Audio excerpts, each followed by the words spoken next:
All right, and welcome on into DMS Adventurers Tavern, where adventure is always on the menu. We are here for our Eberron Oracle of War campaign today, but I do want to go over our weekly schedule before we do that. You may have noticed that on Monday we were not here because we had our session 0 for our brand new campaign that will start this upcoming Monday. We are starting Princes of the Apocalypse.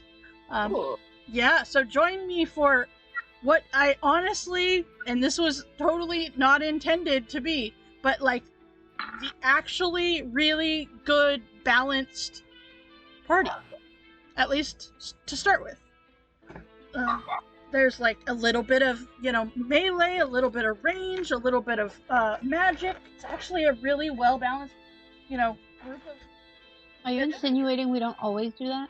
Yeah. No, I'm not insinuating it. I'm stating the fact that you guys don't usually... Yeah. Mm-hmm. But, yeah. Listen, I am 100% reliable in playing a caster. It's true. Same. It's true, because even the time at the beginning of this campaign when you said, oh yeah, I'm not going to have magic. I said maybe. And then we all said, no, you will by the time you get to level 3.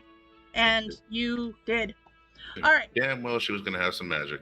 It's true. Alright. Well, I still haven't been able to do it in real life, so I'm been still working.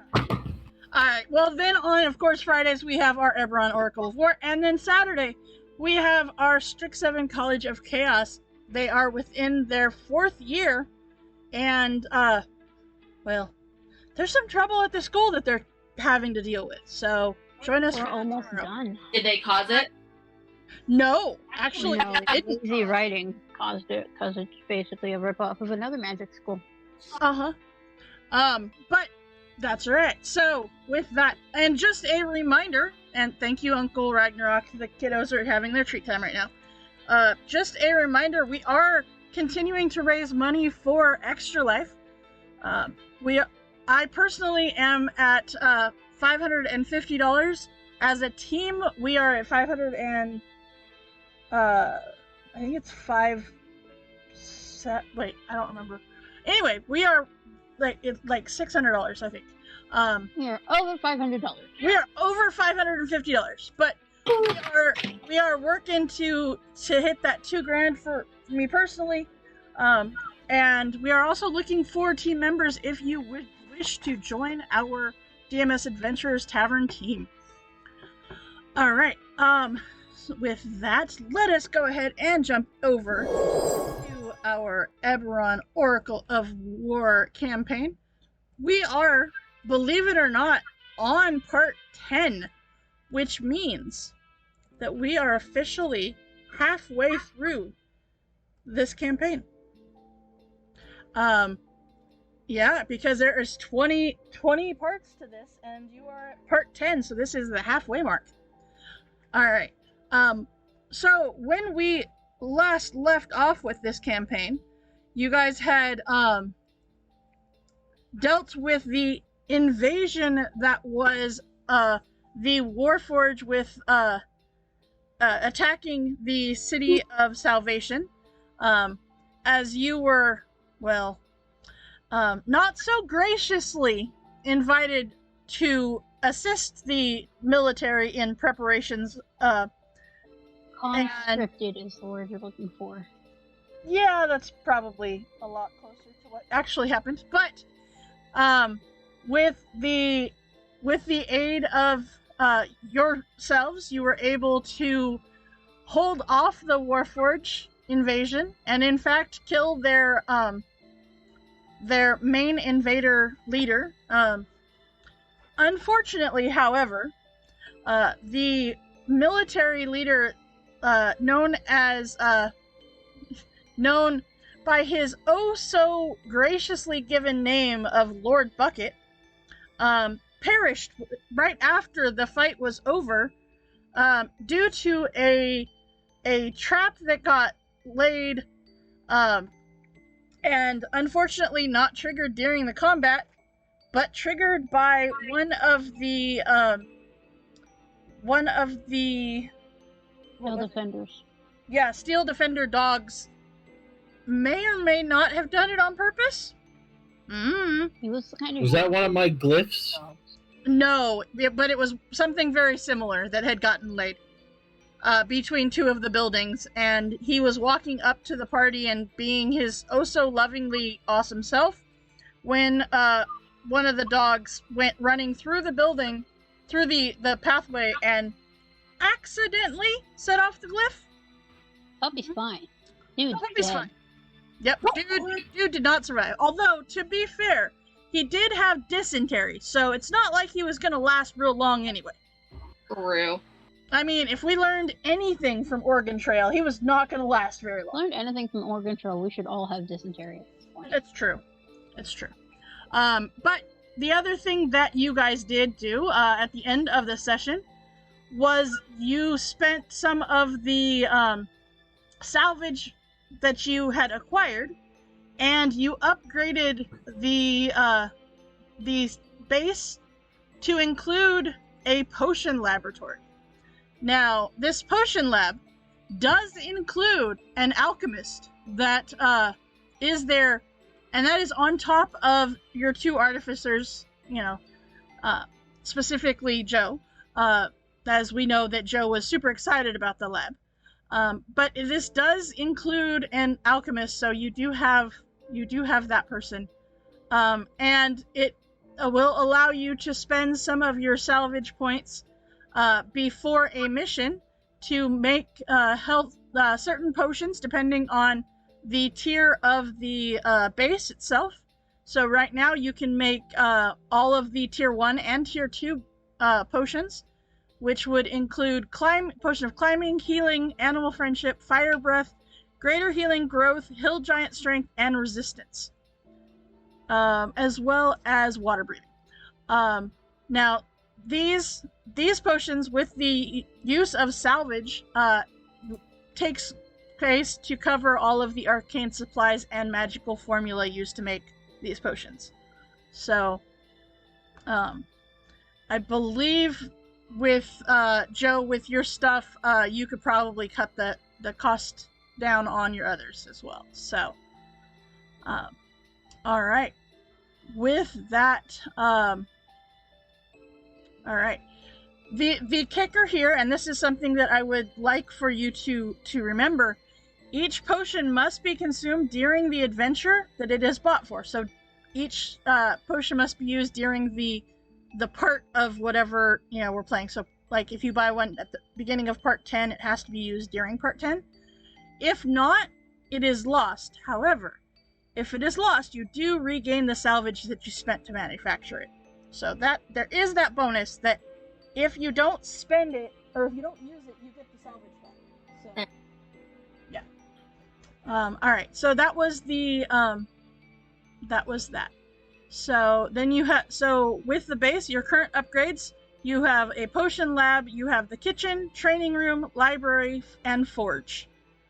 And you currently have 200 salvage points left. And right now you only have one hireling that requires payment, which is awesome.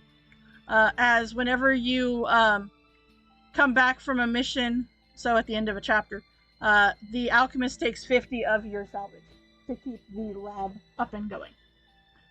So, alright. With that, we begin our chapter. Does anybody have any questions before we get started? Yes. What?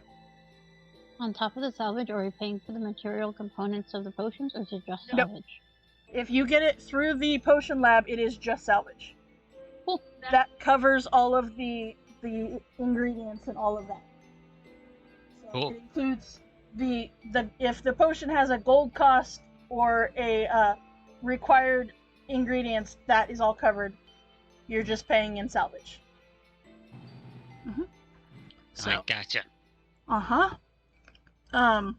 And Krebus, I know that after the game you said that you had picked up the teleportation spell. As most of you are level 10, you will be going to level 11 when you hit part 11. which will give you access to the tier 3 upgrades. However, you do have to upgrade the base itself to tier 3 before you can purchase them. But one of the things that you can purchase is, in fact, the permanent teleportation circle. And it will magically appear at your base, so you don't have to spend the 100 million years it takes to... You have to cast it in the same place every day for a year for it to become permanent. Right. So this just takes care of that.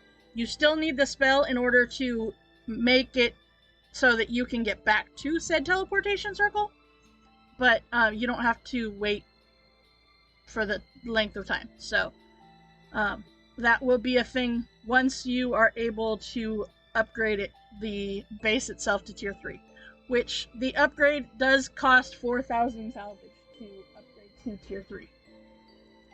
So, alright. Anybody else have any other questions? Otherwise, we will go ahead and get started in our part 10 adventure.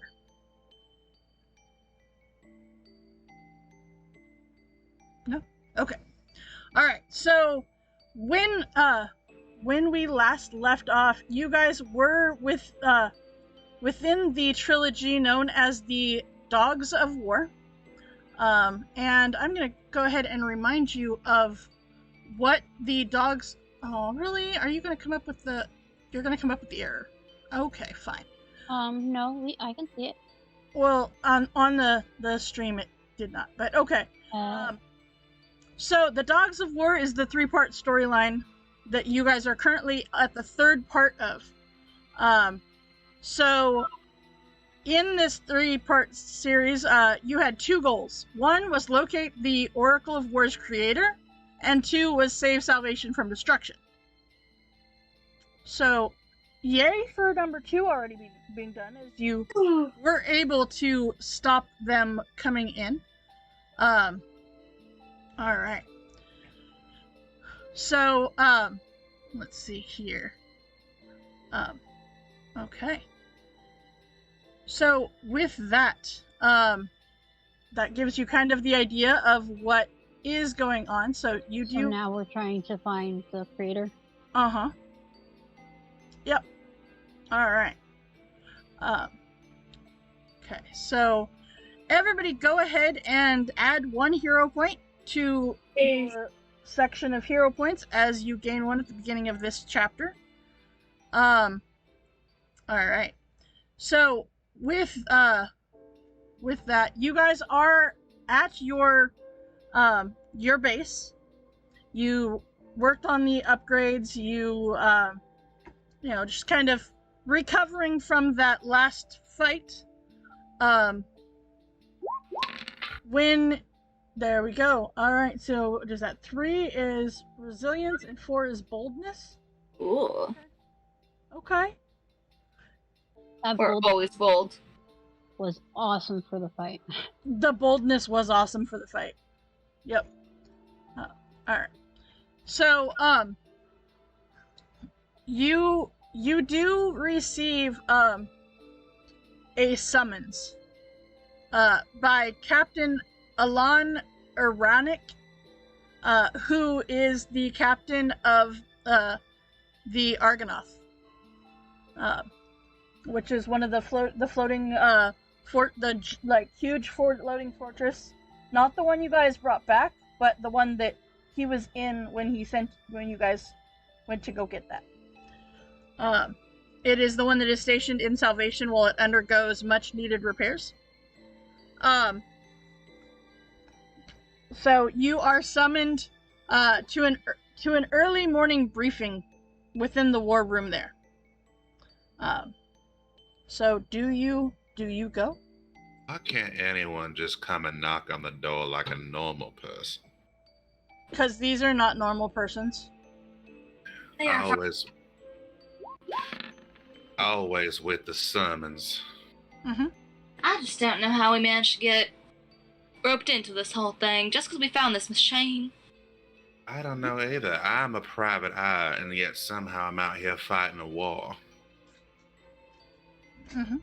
In my best suit, no less. It's always look nice when they're fighting a war, after all. Well, it's very true. I do like to look my best, but still, these suits aren't cheap. Fair. I do miss the activity of the big city, races and such.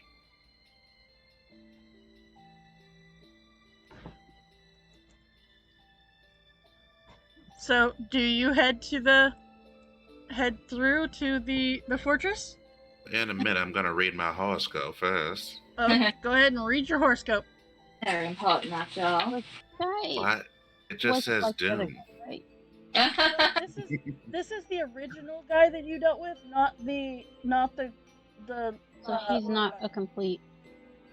I mean, this is the guy who Big Bar actually works for, not the asshole that came in and brought his little group of military to do stuff. So, Raven, what's your sign? Oh, well, I am, of course, a Pisces. Put on over. But this just says doom too. Cinder Striker, what is your sign? What? What's your sign, dear? Free food? All right, we're just gonna go ahead and ignore that. Wait a minute. All these signs say doom. This is a Doom, terrible doom, newspaper. I am unsubscribing immediately. All signs point to doom. I knew we shouldn't have gotten involved with this. actually, there is one that is different. That does say doomed for tomorrow. Alright, so one of us at least survives till tomorrow. That's what matters. Except that none of you are that sign. So yeah. Aw. I'm a sign. Alright. I get a different sign, you know. So Yeah, well- Krebus is heading out, encouraging the class to follow. It's very quiet here in the base. That must mean Krebus must have left. Arthur follows with morning whiskey in hand, as you do.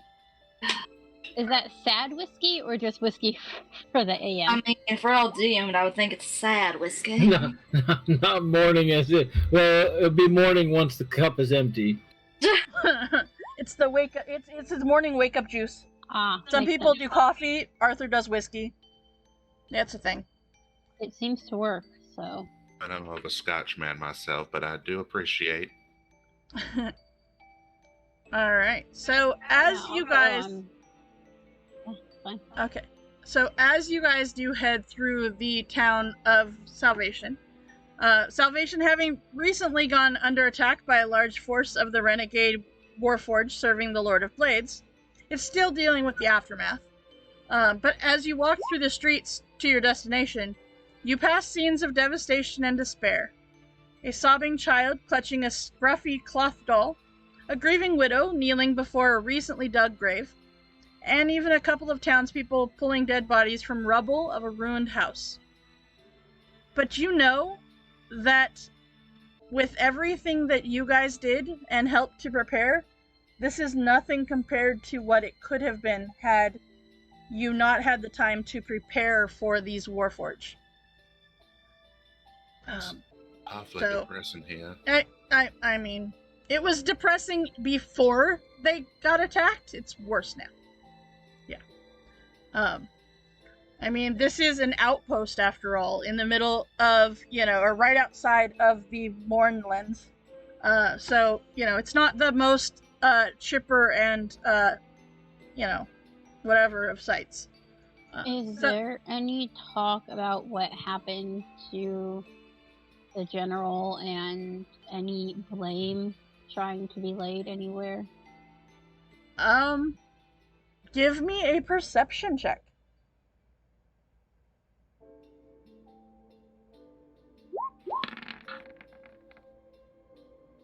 Okay, that's a nice roll. You do not overhear anybody talking about blame or anything. The only thing you hear about this guy is that you overhear somebody say, that, did you see, he died, but he didn't die in battle. I hear it was over before he died. But I bet you that they're gonna want to a military funeral.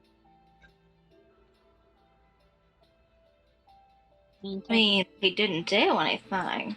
That's true. Well, he did but plenty. It wasn't necessarily helpful. as you make your way up the huge ramp into the floating fortress, it's clear that something is afoot. Giant cranes seem to be hauling crates of supplies aboard, messengers rushing to and fro, bearing important-looking scrolls, and even a squad of the Braelish soldiers perform battle drills on the ramparts. Now, all of you having been here before, you're easily able to find the war room, where you find the captain standing with his hands clasped behind his back as he gazes out the large window at the wall of thick gray mist that marks the borders of the moorland. As you enter, he turns and he calls you over to this large brass-topped table in the center of the chamber, where you see, also with him, is Big Bara, the Warforged chief scout, and she seems to be making some movements on of the items on this large topographical map. And the captain says, "Thank you for coming so quickly. I have important news for you, and a new mission, if you're willing." Awfully early in the morning to be getting missions, but what do you have for us? Well, you see, Brailish's army's high command has demanded a swift and overwhelming response to the recent attack on Salvation by the Warforged raiders. This morning, I received orders to advance into the Mournland and crush the Lord of Blades once and for all. Now, because you guys brought the scout to us, and by interrogating him, Big Bara has learned the approximate location of what they are calling the Razor Crag, one of the Lord of Blades enclaves. Now, it is said that Razor Clave is situated in a range of the hills around 75 or so miles northeast of here, of Salvation. Our orders are to attack this enclave in a ground assault while I provide artillery support from the ship. However, there hasn't been enough time to repair the ship completely, so this fortress still has some way of before it will be fully combat ready. Nevertheless, though, even in its weakened state, it should be more than enough of a match for the Lord of Blade and his followers. Now, because we are heading into unknown territory, I was wondering if your group would be willing to serve as scouts. Now, I would offer, of course, travel on the ship for the first about 60 miles or so. I think that if it's 75 miles out. If we stop at 60, we can have some time to be able to unload our troops, and also for them not to see us coming, hopefully. And then you would, the goal here is that you would proceed on foot, moving ahead of the fortress as it advances. Now, once the scouting mission is complete, of course, you would return to the ship to be briefed on whatever role that we would have in the upcoming assault. Now, of course, as this is a military assignment, I would offer you an upfront payment of 200 gold each for the mission. If you are so willing. 200 gold plus travel accommodations. Correct.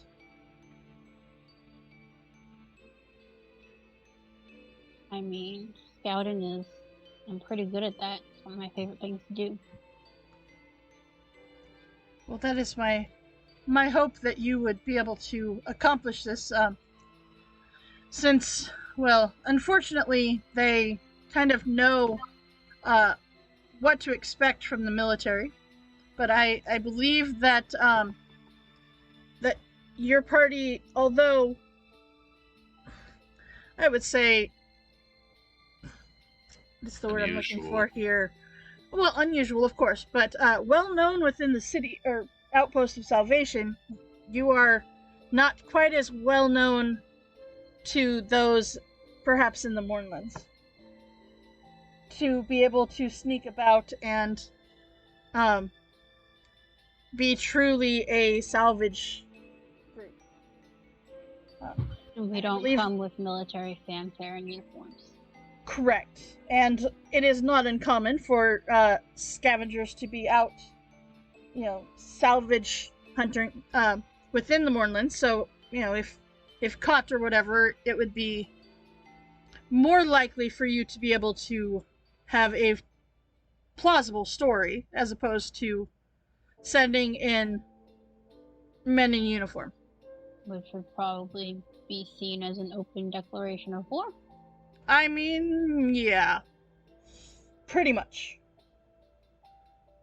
Well, I mean, are you declaring war of any sort? Yes, but we would like to have some information about the, location before we bring on a full attack. It is not so much declaring war as taking him out completely. And I believe war has already been declared. They did attack the city. Agreed. This is a retaliation, yes. / assassination. Agreed. I mean, if we can kill two birds with one stone, why not, right? So our goal, and I'm sure you guys saw as you came in, that we are getting everything situated to be able to leave about midday or so. If there is anything that you need to procure, last minute supplies you need, or whatever, that gives you a couple of hours to do so.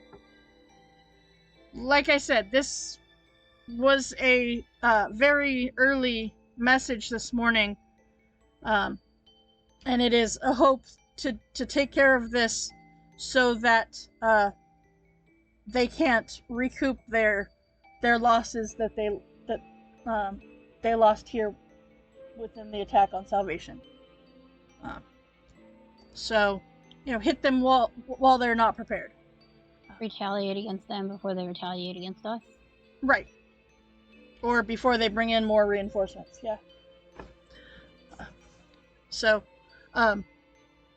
with that, if you are so willing, you just need to report back to Big Bara in a couple hours, and we will, they will show you to your rooms here on the ship.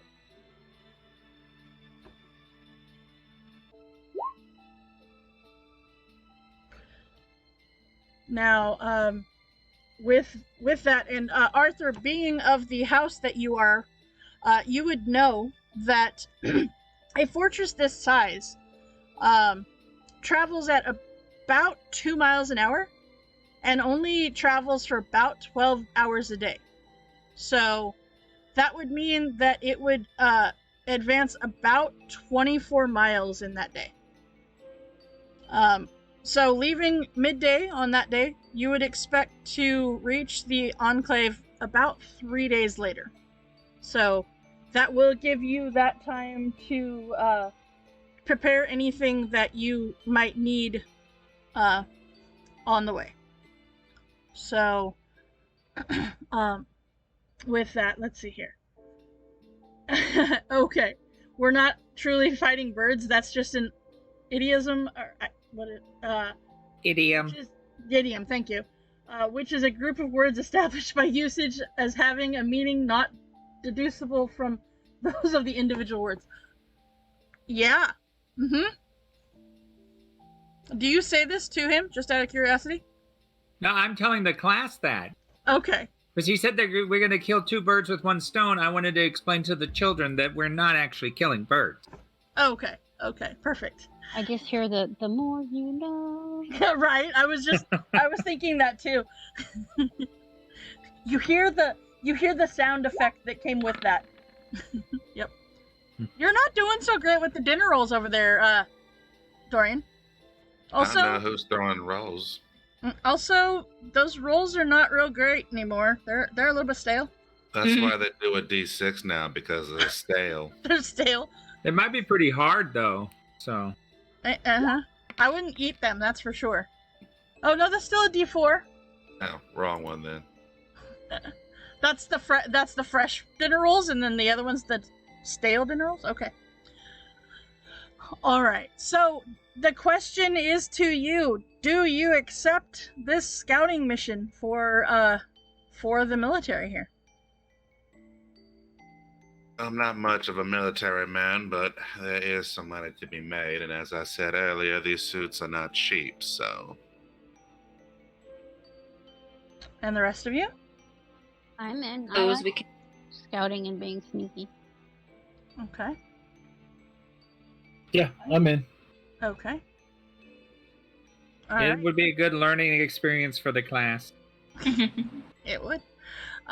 Well, then, my question to you is there anything that you need to purchase or whatnot before you set out on this mission? Due to the fact that you guys did level up, I'm just putting it out there. If there's any components that you need for spells, now would be a great time to grab that before you're out in the middle of nowhere where you can't get the ingredients. I would like to find a gunsmith. Okay. I'd like to commission something for him to work on. Okay. What are you commissioning him? Well, I'm sure he's familiar with the idea of flame tongue weaponry with blades and such. Right. I assume so, anyway. Mm-hmm. Okay. Maybe I don't know. How common are flame tongue type weapons in this part of the world? It's a thing, but it's not necessarily like a. It is a. Those kind of items are require both the crafting of the weapon itself and then the magical infusion that goes with it. So, yeah. Okay. So you can find somebody that thinks that they can probably do that. Sure. I'd like to try to make it easy on him if I could. Okay. Perhaps mechanically for the balancing and whatnot. I would like to try have him put pen to paper and Mhm. try to take the concept to maybe rounds instead of the weapon itself. Okay. So you're wanting the bullets to be flame? Incendiary rounds. Incendiary rounds, yeah. Mm-hmm. That's what you're thinking. Or yes, or any other particular element. I'm not very picky, but yes. Okay. Something to work on. Thinking caps and think tanks and whatnot. Sure. He will tell you that there's not been a whole lot of that kind of a thing. There is well, there's been some kind of, but it wasn't necessarily for guns, but we've done it for trebuchets where we can like do a exploding or enchanting the stones that are used for the trebuchet. I suppose that might be able to maybe make that into a smaller size. Okay, let me, and you see, like, you can tell that he is lost in his mind in trying to figure out how to take this giant, stone that is, made for a trebuchet into something that would work with a gun. But he will start thinking about that. I will tell him I will pay him handsomely for his efforts. Oh, okay. Well, are you just wanting the enchanted ones, or you want them to explode? Like the trebuchet ones, it's a standard stone, but then it's magical for the purpose of overcoming like damage resistances and stuff. So like that would be kind of a, maybe what you're thinking, like if we put a fire or a cold enchantment on it, or are you looking for it to actually explode? If the first one is easier than that one, I suppose. I don't Well, necessarily need. it's also going to be cheaper than the other one. I'm just saying. Right. I could always look into something that explodes later when my coffers are a bit more substantial. Okay. Well, let me work on that, and it's probably going to take a while for me to figure this out. But I'll work with the enchanter and see what I can come up with. That's fine. I've got nothing but time. All right. Also, thank you, Tier 3 Trebuchet Upgrade thing that gives me that information. There is.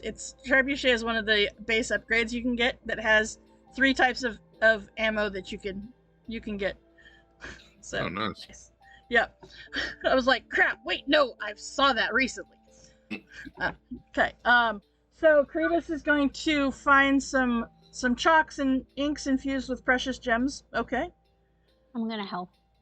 Okay. All right. Yeah, you can. It's gonna take you a while to find those kind of items here within Salvation. But yeah, you may have to go to a couple of different stalls to get enough to make 50 gold, but you can eventually come up with 50 gold worth. And snakeskin glove and some eggshells from 2 different kinds of birds. Mm-hmm. Search for caterpillar cocoons and your collection of glowing incense sticks. Okay. Sure. Yeah, you can do that. Okay. You when you ask for some of these things, the shop owners, they're gonna look at you really, really weird. But you do manage to come up with the items that you're looking for. Great. Yay. Yeah, there's this one guy that's like all he sells is snakeskin gloves and caterpillar cocoons. So, Nice. yeah, he's like, I got you. Yeah. So, all right. Anything else anybody would like to grab before you guys get started? Is there somebody with 300 gold worth of diamonds floating around? Yeah, if you've got 300 gold to spend on it. I do. Perfect. Yep, you can do that. I can contribute too if you need any gold.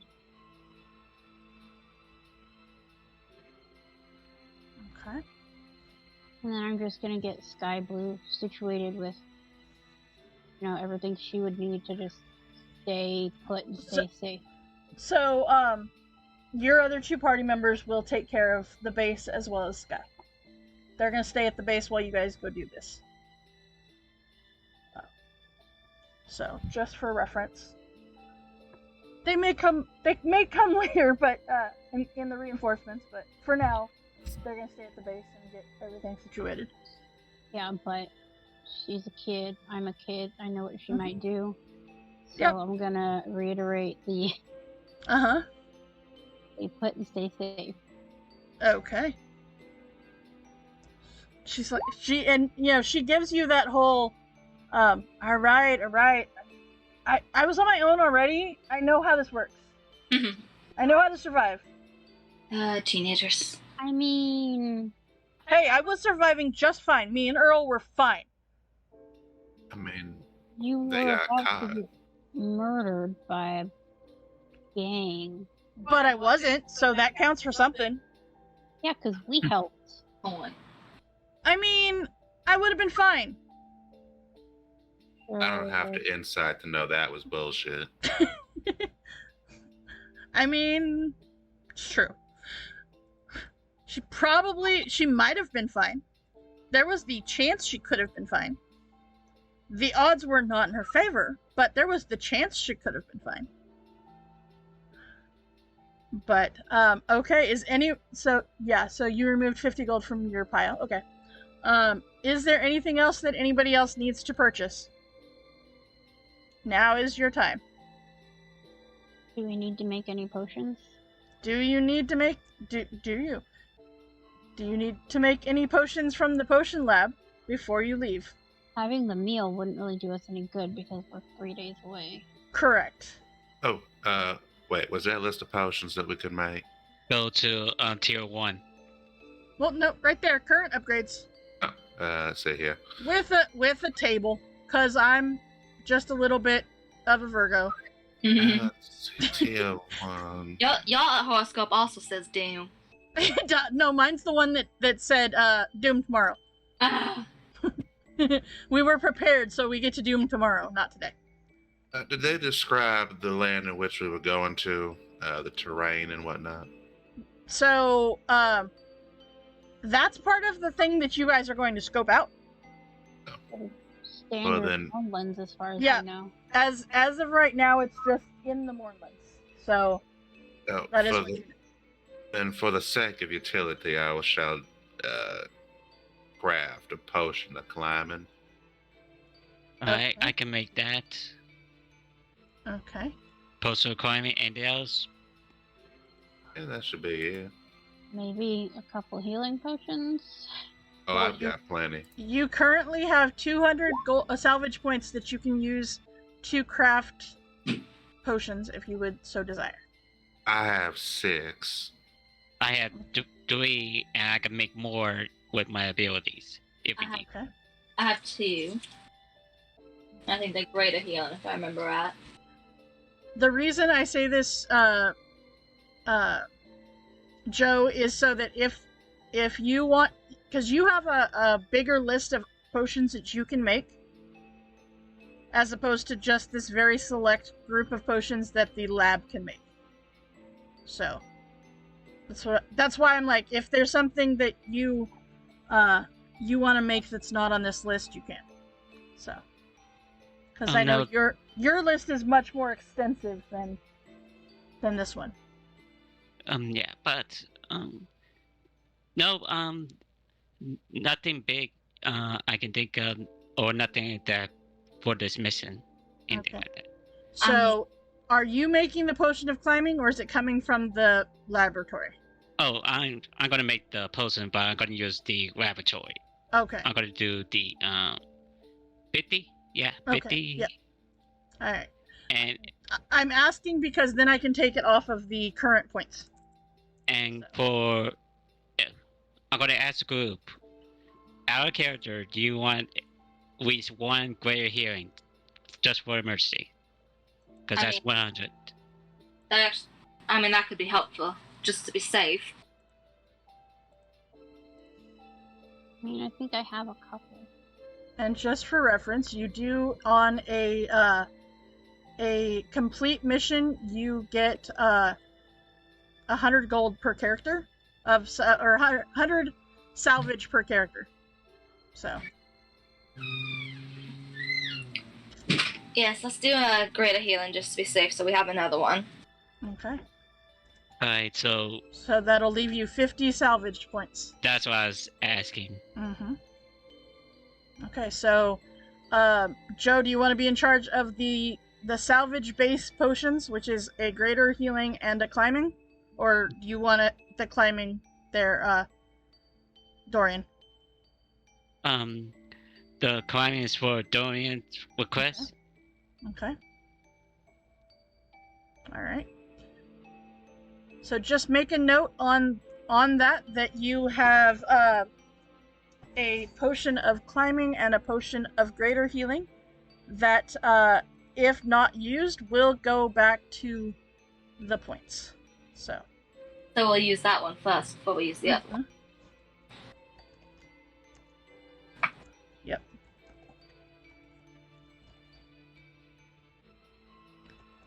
All right. So, mission 10 is climbing and greater healing. Okay. All right. So then, with that, let's see here. Anything else? Nope. I'm Okay. good with my Alright. stuff. Okay. All right. So then, with that, we will head back to the ship. All right. Once aboard the ship, Big Barra will take you to your quarters, and I mean, this is to be fair. This ship that you guys are on is not the greatest ship for traveling. I mean, it is a military ship. So you are literally sharing the barracks with a platoon of Graylish soldiers, who, in the 2.5 days of travel, you learn both snore and fart loudly in their sleep, and seem to show a very grudging respect for your experience in the Moorland, and even some of them will stare longingly at your equipment. You know. I thought you were gonna say Raven. Well, I mean, some of them. Wouldn't advise it. Can I try on the first night just for funsies to convince the captain to let me sleep in his quarters and have him sleep in the barracks? Sure. Just for funsies. Just for funsies. Give me. Okay, so give me a 20. persuasion check. We'll say. Is that for you or for you and Dorian? I mean, I could invite Dorian to come with me, but for funsies, we're gonna use a hero point on that. Since I have 7 of them, might as well. Okay, so 16. I am gonna just roll a straight d20. Just a straight d20. Okay. Alright. You see a hesitation. He's like, I mean, I guess, I mean, it's... She gonna do the fluttering eyelash thing? Oh, yeah. The fluttering eyelash, the hair flip, the bend and snap, you know, all that good stuff. You do that, and he's like, I mean,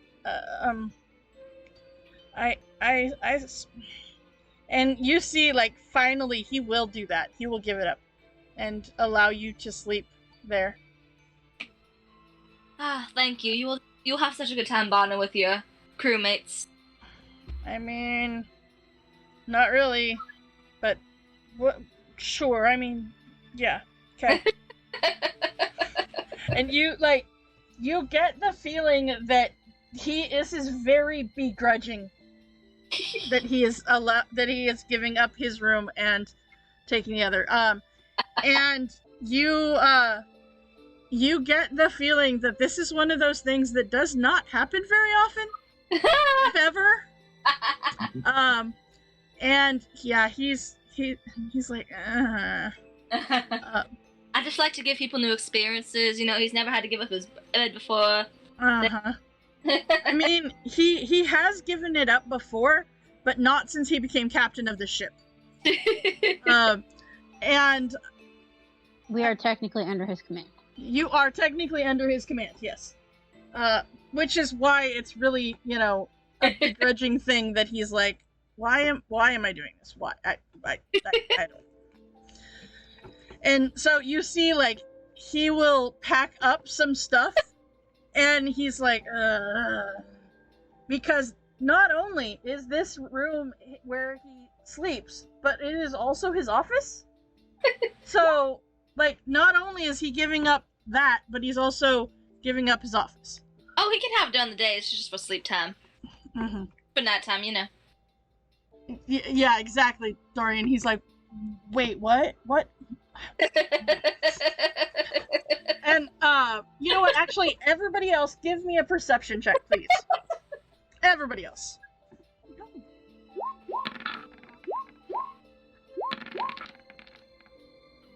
Oh, wait, what did it? Oh, I don't have archery attached to my perception.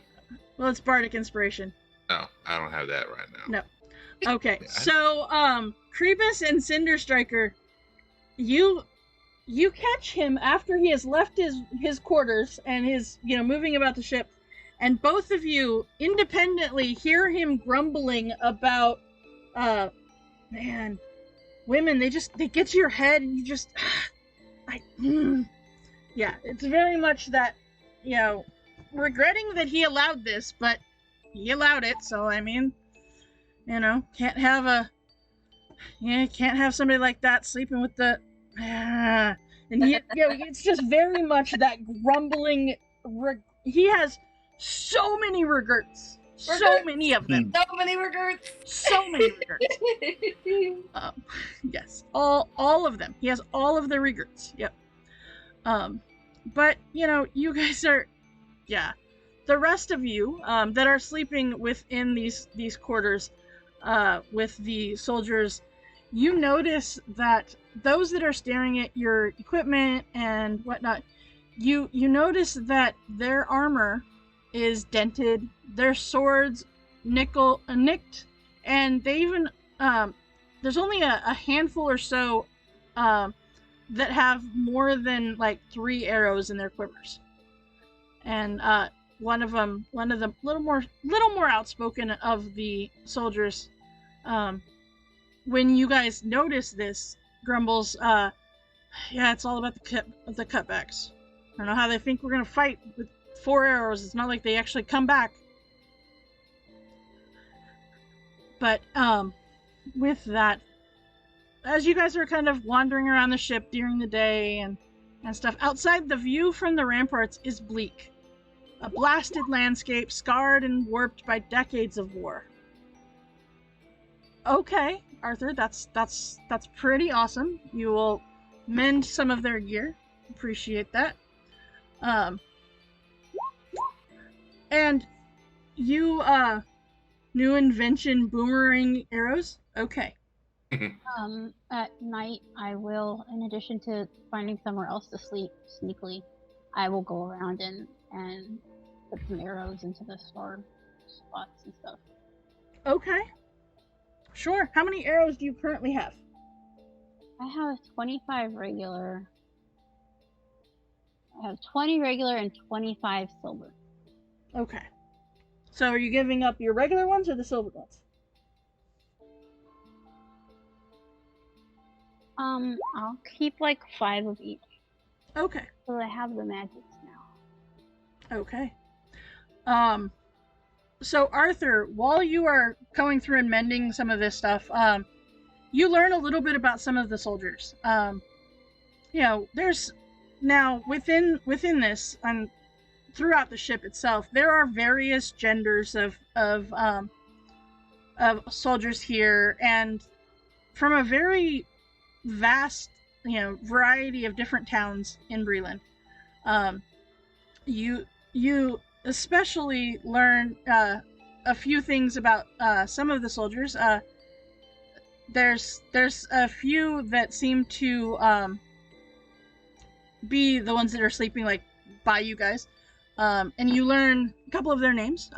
One is Gaspar, one is Uren, Yeren. Yes, I'm aware. One is Holger, one is Really, and one is Bolver. And they very much appreciate what you were doing for this. And you learn that there's been complaints about equipment shortages, poor leadership, especially those that were under the leadership of Lord Bucket. And you also kind of learn the inadequate preparation for the current mission are actually quite common. And it is Gaspar that says, we've only got 4 assault landers on board, and half of the elemental cannons are even out of action. And as you're having this discussion, they pause as an alarming grinding noise comes from somewhere in the fortress. And it is because they are talking to you, Arthur, that he kind of turns and he says, and the repairs aren't even up to snuff either. Does that sound like something I might recognize? Oh, just threw a rod. Yeah. Mm-hmm. Very much so. That sound, it can only be them pushing this ship too far because the repairs were not made that needed to be made for the ship to be up to its full capacity. And so it's very much the they put these parts back together. They didn't add the proper amount of oil or lubricant of whatever kind, and it's just a it's not a good sound. Like, it's not something that will cause the ship to crash right now, but it's clear that repairs were not maintained. Things were not maintained the way they should be. Can anybody cast grease? It's one of those that's not fixable while in the air, flying through the air at the moment. That's quick talk. So it's more of a, things need to be taken apart to be able to get to whatever it is that needs to be done. Just repair challenge mode. I mean, it's true. But it's clear from the sounds that you are overhearing of the ship, and especially, Arthur, because you come from the house that made these types of ships and stuff, that you are aware of the sounds that they're supposed to make, and these are not them. So whatever repairs were supposed to be getting done that did not get done were probably important repairs.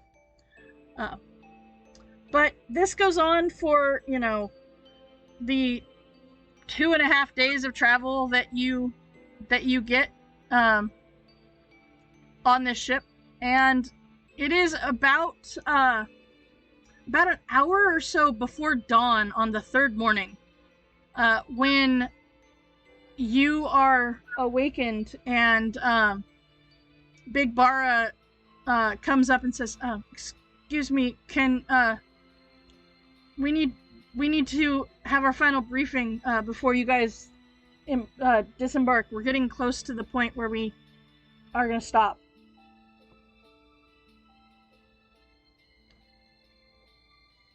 Okay. All hands on deck sort of situation. Yep. So she will tell you that meet me in the war room, and she kind of goes around and to each of you, except she cannot find Cinder Striker. and she says, do any of you know where Cinder Striker is? The little one that came with you, the young one? She's always hiding. Oh, I couldn't find her. I've been looking for her to tell her about, that you guys are gonna get time to get off the ship, but... Oh, you'll never find her. Once she's determined to hide somewhere, it's a wrap. Well, do any of you have the ability to contact her? Oh, just put some cheese out. She'll come find you. No. Give me a deception or persuasion check, please. I feel this is persuasion. It's a nice piece of sharp cheddar. Because she is gonna look at you and be very confused. I don't have any modifiers clicked. I don't know why it keeps doing that. I don't know. Let's see here. Hold on. Yeah, I don't... Oh, because it's under tool proficiencies and custom skills, it was checked. There you go. Because Bardic Inspiration is in 3 locations on your sheet. That's... Okay. So let's see here. That's gonna be this one. Yeah, she does not believe you. But that's the thing. I lied so badly. Does she really know if I'm lying? I mean, she's very confused at first, and then she's like, I don't do well with jokes. Jokes bread and butter of life. Speaking of bread and butter, I am kind of hungry. Intimacy is bread and butter of life, but jokes are a good second. At least if he has a good personality. And you find it. Oh, we found. There she is. Uh-huh. No cheese needed. As you see, Cinder Striker comes out from the hidey hole and comes into the area where you guys are. Not quite sure where they were, but all of a sudden, And I'm not gonna let them see where I was. That's what I'm saying. They always know how to get a rise out of her. Uh-huh. All right. So with that, you follow Big Bara up to the war room, where you had met them 3 days ago, and says, "All right, here's where you guys are going to be disembarking. We're going to lower the ramp in a few minutes." And she kind of points at a row of hills out the window in the distance and says, "Razor Crag is somewhere in those hills, about 12 miles or so from here. Now, you're going to make your way through the intervening territory and deal with any scouts or lookout positions that might alert the Lord of Blades to our imminent attack." And she says, all right, well, so now I have something for you. And you see she pulls out this, what looks to be it's in the shape of a Warforge's head. It's on the smaller side, not like as big as Krebis or Mahler or even Big Bara's head, but it's like a smaller version. And she says, "This is a sending stone that goes directly to me." She says, "Now, the way we've figured it, you guys should be able to, moving at a normal pace, which we figure is about, in this terrain, 3 miles or so an hour. You should be able to stay ahead of the fortress. It will move at a slower pace. The goal is to kind of stay several miles behind you. Now, the biggest thing here is you must avoid detection by the enemy, and only engage if you're confident that you can eliminate them." I mean, how many are there? That's the thing. We don't know. That's part why of our job. That's why we're sending you guys out. Right. Now, this, you can use the sending stone to report any significant threats back to me. It can be used multiple times a day. And she says, "Now, once you have sighted the Razor Crag, you're gonna, send me the message, let me know, and then, kind of wait till we get there and rendezvous with the fortress." So, you see, like, she is very serious and very, matter of fact in this, and very much looking over at Krebis, and, because she recognizes Krebis is kind of, talking to you guys as, as kind of a somewhat authority figure.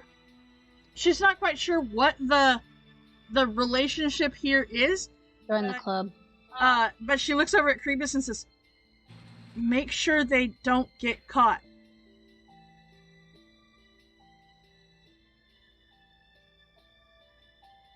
Rest assured, I will ensure that this doesn't happen. And she kind of holds out this Warforge's head to whoever would like to take control of that. Oh, good lord. Alright. We all hear this, right? I mean, I'm sure they don't whisper quiet enough for some of you not to hear. Yeah. Yeah. I mean, I really may need to make the sound effect, the barfing sound effect, be a keystroke. Bleh. Okay, I made up for it. I sent odds. Yeah, you made up to them, not to us. Those are the dice. Because that's no good. Yeah. Alright. If you want treat time, you gotta get down off the couch, buddy boy. Alright. Ashley just Go looked at get me it, like, Ashley. do I though? Do I? Yes, you do. I don't have any to hand feed you. All right. So I mean, I've never done that before. never done Yeah, that before. no, take it. I will take it. Okay. The Warforged the helmet. Okay. So you have the in essence ascending stone, that is the shape of a Warforged head. How many times a day, though? I think you said twice per day. It's actually 3 times a day. Oh, 3 times. This one specifically, yes. Oh. But it is also one of those that you're aware you're going to have to give back. Oh, Mm-hmm. sad. Susan. Uh-huh. The minute they say we'll be here, I will do a infusion Okay. and put down a tattoo on myself. Okay. All right. So what is the spell? I want to hold the spell bless. Okay. Perfect. All right. So you descend off of this shipment with a 12-mile journey across the twisted plains of the Mornland to the Razor Crag. What could go wrong? I mean, really, what could go wrong? Transformation. Those are good ones. And then Okay. Ooh. Yeah, that's a good one. Good roll. All right. Everybody roll me a d20, please. Highest roll will roll our first encounter.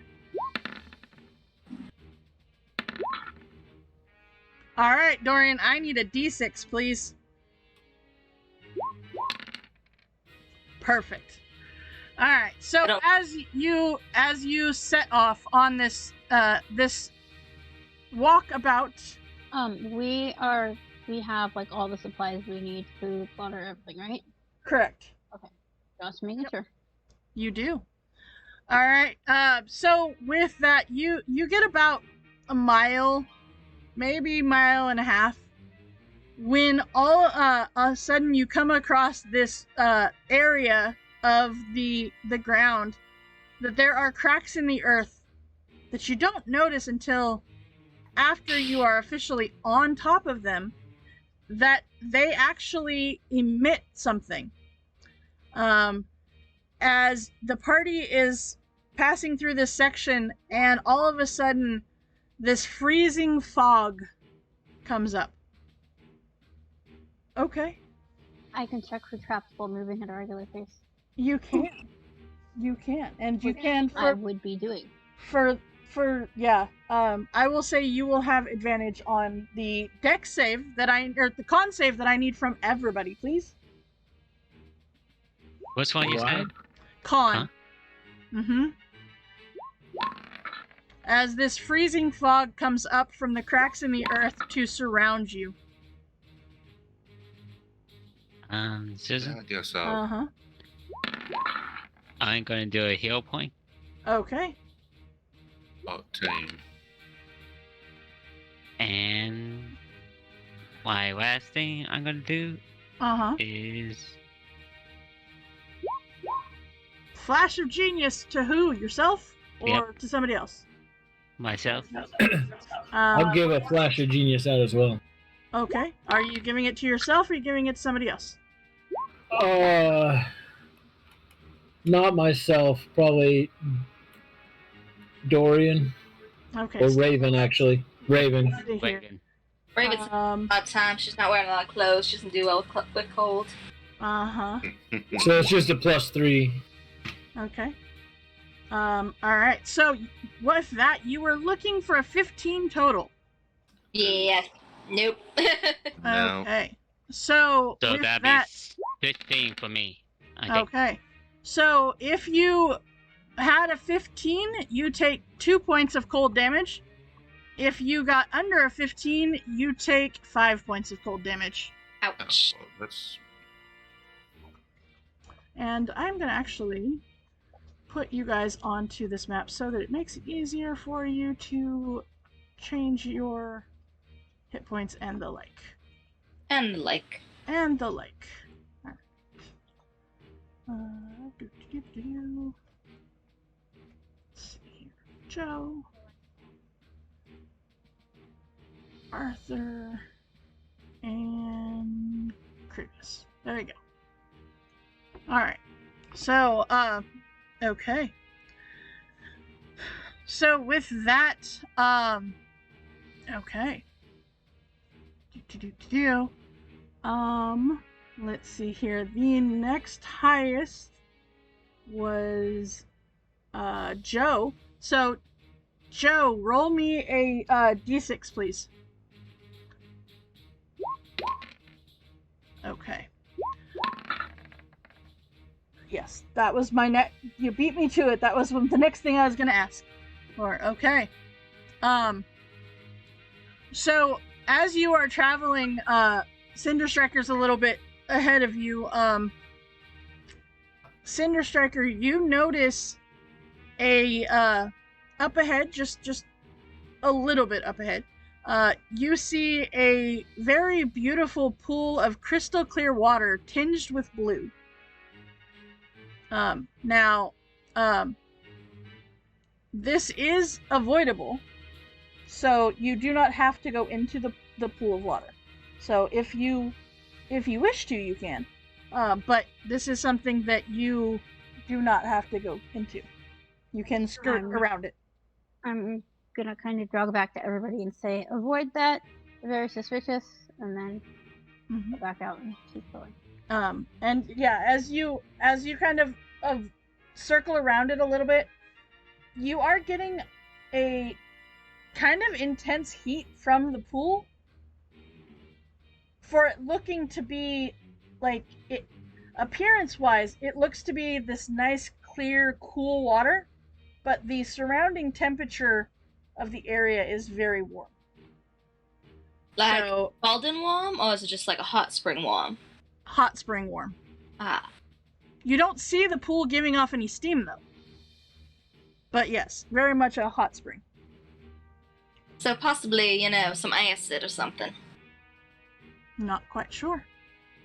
But you are able to avoid it. Okay. With that, we're going to do the third one here. And that is going to go to Krebus. Krebus, would you please roll me a d6?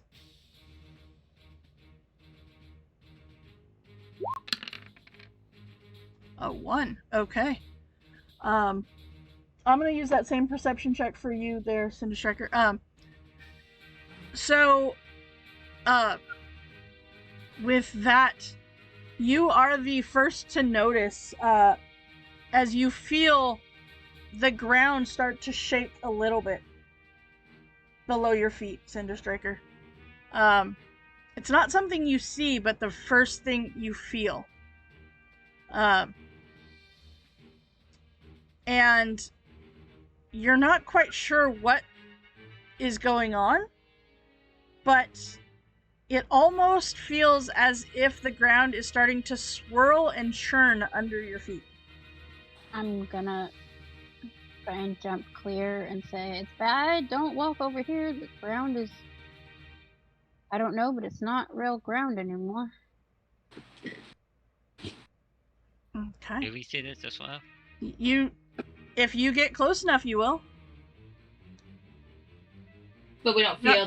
You're not quite sure how wide this is going, but as if you step up to where Cinder was, you can feel it as well.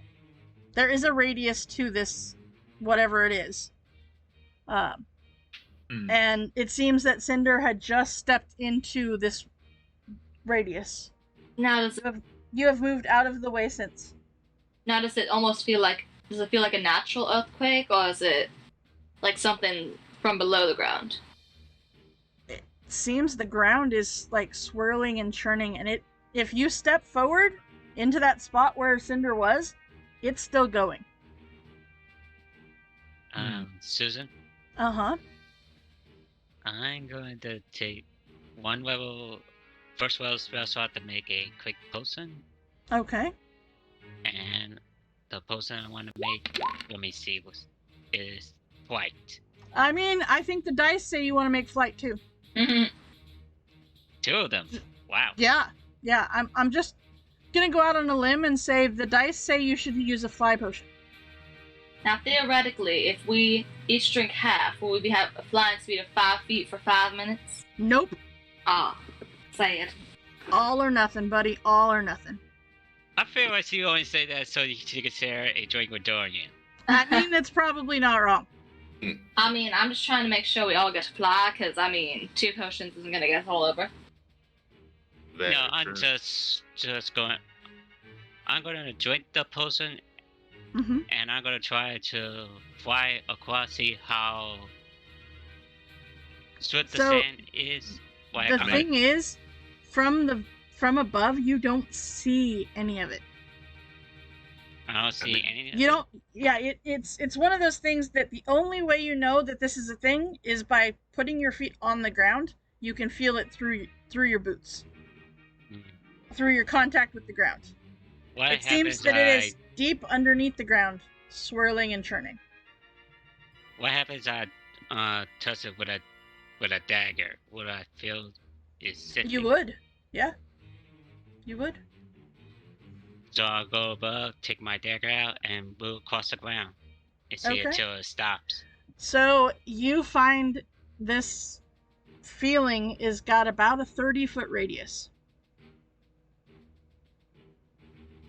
30. 30-foot radius, so 60 feet wide. I'm gonna send Pounce to go around, walk up to where they first start feeling it, and then circle around. It is a circle of a 30-foot radius circle. Yeah, that they feel it. You can totally use the skyboard. Yep. I forget what the Or soarboard. Sorry. Soar sled. Soar sled. Soar sled. Yeah. Thank you. We have those. You do. Oh, I that's forget right. what it was, like 10 minutes at a time, I think, wasn't it? I forget. It's something outside the city. It's more limited. Mm-hmm. 60 feet for 10 minutes. And 3 charges a day. Well, we should be able to get over it. It shouldn't be more than 60 feet, I would think. You can see, like, with Pounce going all the way around and you watching him, you can see that it is only a, circle. Yep. And we can walk around it, right? Yeah. Literally, you can walk around it. Yep. So we're good. Walk around it. Yep. Had you not had the ability to perceive the traps as you go in a normal speed, you would have gotten a earth pool, Cool. which is what this is, as it would it's causing a whirlpool of the earth. So you would have been pulled to the center and grappled. Mm-hmm. Yep, fun times. Oh boy, Okay. grapple checks. That's Yeah, great. I know. You Yeah, would have with been my perfect. negative strength. Mm-hmm. My negative loves this. Mm-hmm. So with that, you in the last, so that you're going 12 miles total. So that was kind of at the 4 mile, kind of increments or so. As you leave this earthen swirl thing, you do catch sight of 2 Warforged soldiers that stand on an outlook platform atop a spindly 30-foot high tower made of salvaged scrap metal. Are you guys doing this stealthily? Are you not doing this stealthily? What is the plan? I mean, at this Very, point, stealth is a good idea. very much stealthy. Then give me a stealth check. Who's our least stealthy? Arthur. Apparently me. And Dorian. I'm gonna give Dorian both some bardic inspiration. I'm Okay. gonna tell him, alright, boys, you gotta sneak like your life depends on it. I'm gonna send Pounce will go and give Is your bardic a D8? pass without a trace I level A, it's a D8, I think. I'll pass without a trace. You can only give that to one person at a time. Who did you give it to? Oh no, bardic inspiration you can do as many times as you need. as many times Well, as as many it takes times as you It have. takes a bonus action each time, though. Yeah, Well- but you're not in combat, so. Yeah, but I can give Arthur Blessing of the Trickster through Pounce. Yes. Also, yes, it is a D8. All right, I so I rolled both well on my hero points and that D8, so I think I'm probably all right at 18. Or okay. I'll give Constitution? it to Dorian or Priebus or whoever. Whoever you feel. Okay, so that's a 15 in total for you. That is okay. So Paul will give me a blessing I- of the Trickster. okay. Are to you, Joe? Yes, because I Okay. need it. It'll be a normal roll because I'm not stealthy. Okay. So do you want to give the Blessing of the Trickster out now, Cinder Striker, or do you want to wait? I think I would give it to Priebus then, because he might, he's big. Okay, so that would make it a 17 there, Joe? Not plus 10, it's just advantage. Yeah. Okay. So for Joe, that would be the first roll instead of the second, because you don't have disadvantage. Yep. Okay. Alright, so okay. Alright. If you are using Bardic, I would say, Kriebus, you can give Bardic to the party as well. However, it's gonna be one Bardic inspiration for the roll. So it would be yours or Raven's, whichever. I don't want her to use up all of her inspirations at once. So that's why I was like, we could. So I split it believe or you, Raven, you gave out 2? Yeah, I gave out 2, and now I have 1 left. Okay. So, Okay. Kriebus, do you want to give out 1 and Raven give out 1, or how do you want to do it? Well, You mine want- are more powerful. Okay, so then. They're better for combat. Honestly. Okay, then hold yours and then. There you go. Yeah. There you go. Alright. So, okay. Let's see here. There. I gotta remember which ones they are. Alright. That is this one. Okay, so what is their passive? Okay. Alright, so let's see. Joe's got a 17. Dorian's a 15. Arthur, what did you end up with? 18. 18. Raven's a 22. Kriebus is a 23. And Cinder Striker is a 21. They do not notice you. So you can approach if you so desire. Don't be suspicious. Don't be suspicious. Don't be suspicious. It only works if you sing the song as you're doing it, though. You know that, right? It's a don't be suspicious as you're very suspicious singing the song. Exactly. I'm gonna send Pounce up ahead a little bit to try and Okay. find a clear spot to see who. Okay. So they're in this 30-foot tall tower.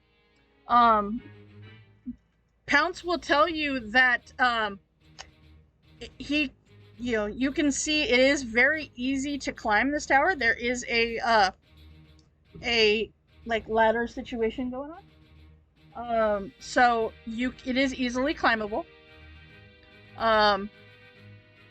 Or you can topple it, because it is just made out of salvage scrap. So if you have a way to do it, you could topple it as well. But that will make noise, right? It would make noise, and it would be, possibly noticed by others. So it is not only 2 that he can see from the ground, and there's only 2 that you guys can see as well. somebody has the ability. Perhaps we can send one up there to check. So it's up to you. What do you guys want to do? They currently do not notice you, because they do not have a great perception. They need to hire better guards. I mean, or not. Well, I mean, it works for us, but for them, not so great. Nah, it's not too bad. Would I be able to Bamf Pounce up there? I mean, maybe. You're gonna send Pounce up there to climb the ladder and Well, what look I at think the tower? I think what Oh. was asked was, could you Bamf Pounce out and then send it, resummon it while up there? Well, to the have him just appear, not try and climb. Okay. What is the distance? It's 30 feet, right? That you can, or what is the? Sure. I don't remember. It's whatever the find familiar spell thing is. I don't remember.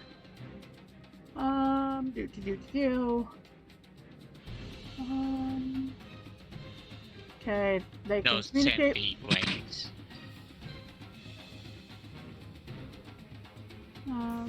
It appears. Reappear in any unoccupied space within 30 feet of you. So you would have to be at the bottom of the tower to bamf him to the top. Which is doable, if that's what you would like to do.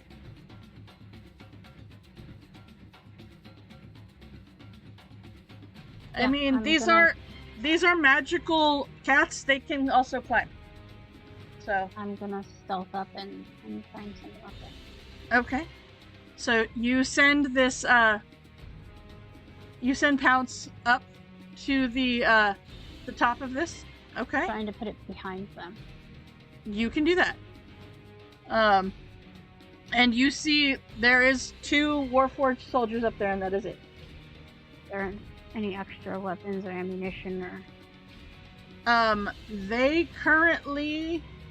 Let's see here. Because the Warforged archers can be a problem. They have javelins. And there's some extra javelins up there. But that is all that they have is javelins and their arm blades.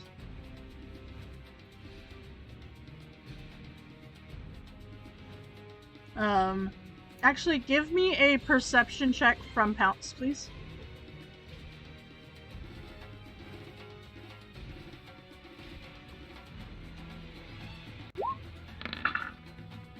Okay. So yeah, that's what he notices is the extra javelins that are laying on the ground by them. I don't think the metal is giving off much of a smell for him to use his metal. No. Nope.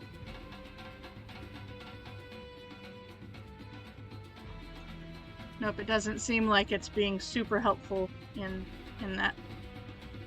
Alright. There is no real map for this, so we will just do that. So what do you guys want to do about this? As you see Cinder Striker has gone to the base of this 30-foot tall tower. And you see Pounce leave her side or their side and appear up on top of the tower. What are you guys gonna do about these 2 Warforged that are up there? Can we see the Warforged, or are we told that they're there? You can see them. They're lookouts, so they are pretty apparent up there. How far away are they? So you're looking at probably 60 feet or so right now. 60 feet away? Mm-hmm. Oh, why can't they be 30 feet away? I mean, you can move 30 feet if you like. I'll move 30 feet because I want to cast Tasha City's Laughter on one of them. Okay, so you will have to be at the bottom of the thing to put them, or well, almost to put them into the 30-foot range. It's fine, I was sneaky. Okay. Sure. There is 2 of them up there. Alright, so let's see here. We will say for the purposes of this, let's see here. Let's do this. Oh. Let's put you guys on the other map, on just the generic map here. A second. Alright. Paste you guys on there. Come on. There we go. Alright. Really? You're gonna... Okay. Let's see. So, that is a... Wisdom save. I mean, they're not terrible at this, but we'll see. Yeah, that guy's terrible at it. Alright. So I'm gonna go ahead and throw you guys over to this other map. All right, for the purposes of this, just so that we have party composition stuff going on here, we've got Cinder Striker and Raven are kind of at the bottom of this tower, and there are 2 Warforged soldiers that are at the top of this tower. They are 30 feet up. I will go ahead and... So we can clearly see them from where we are, right? Yep. You can, in fact. We're going to just put them little fly tokens on there so we know how far up they are. 630 feet. Because I had to make this different map. Hold on. So... the last time we used it for something that was farther away. Alright, so they are currently up in this tower that's up there. And so is Pounce. Pounce is up there as well. I would like to do Toll the Dead on the one that isn't laughing. Okay, so we will, for color purposes, make this one blue and this one yellow. And we will say blue is the one that failed that save. So they are currently laughing. They have disadvantage on the save because they can't see me. Okay. Alright. So we're just gonna do that. Alright. So that is disadvantage on the... Okay. Alright. See here, I need to make sure that alright. So that is disadvantage on the wisdom save. I'm gonna do initiative in a second. It was just they got these off before. Alright, so that will be 8 points of damage. And with that, please roll initiative.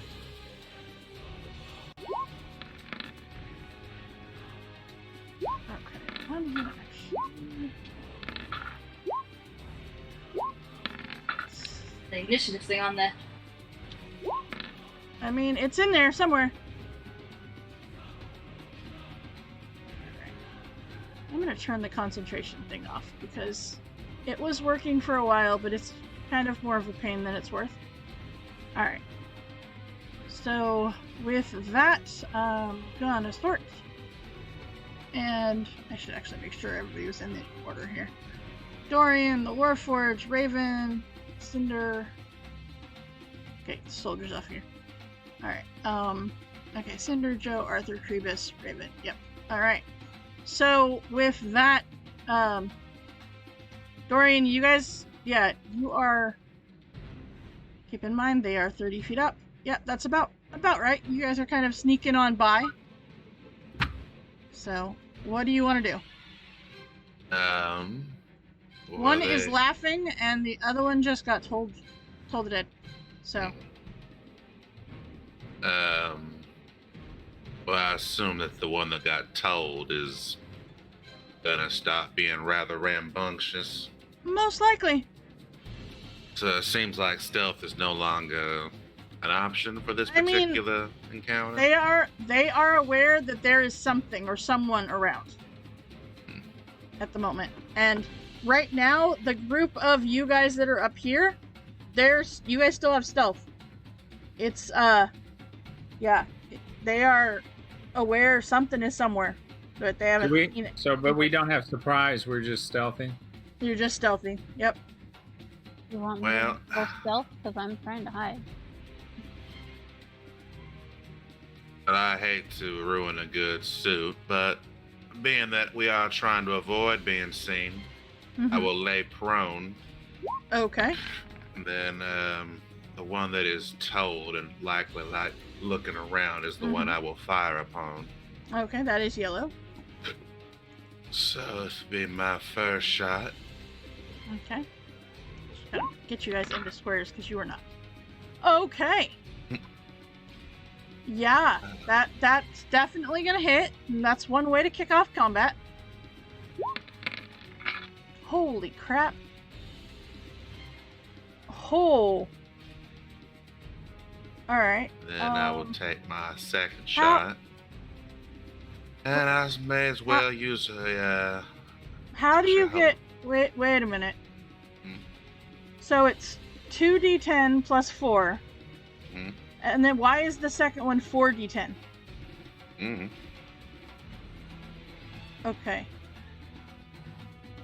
Huh. Alright. It was doubling it because of a crit, but then Yeah. doubled. Yeah. Okay. Is it? Hold on, So let me. what we're gonna do is we're gonna just can't. It doesn't really matter because he's gonna be dead. Oh. I mean, it is set up right, isn't it? 2d10 plus dex, and then crit is 4d10. No, 2d. Well, wait a minute. Hold on. No, it'll be 2d10. Yeah, the second one is just gonna. It's gonna double the dice, so it's not gonna. You don't have to tell it to do 4d10. Yeah. Do it when you roll the 20. Yeah. So the crit range is 20. So yeah, you don't need to. How many d10 did it roll? So total, it rolled 6. Oh. So you don't have to tell it to crit whatever. You just it just does. Yeah. I didn't know it was that smart. I mean, it has its moments. Just want to see, just make sure. Yeah, that's better. Okay, so it's the 12, and then, yeah, 2d10 again, which would be the 6. There you go. Yep, so that's alright. It was enough anyway between the toll and that to take him out. So. And as far as the other one, I don't recall if attacking something that's laughing breaks the spell or not. I know I've seen Raven cast it a few times, but... That is a good question. I want to say it doesn't. Yeah, they get another save every time they're damaged. Every time they take damage, they get to try the save again. Okay, so they usually get to save. But then Deacon would be, or not Deacon, Deacon would not be smart enough to know that. Deacon would definitely not be smart enough, but it's a good thing that Dorian is here. That's why he has Echo. Echo wouldn't know. But Dorian would be smart enough not to know that. So, Dorian would be smart enough to know that. To know that. Yeah. Therefore, he will not attack the Laughing Warforged. Okay. That'd be the end of my turn. Okay, well, he really can't do a whole lot of nothing. Because he is, laughing. So, let's see here. At the end, he falls into a fit of laughter. Succeed in that, or fall prone, becoming incapacitated.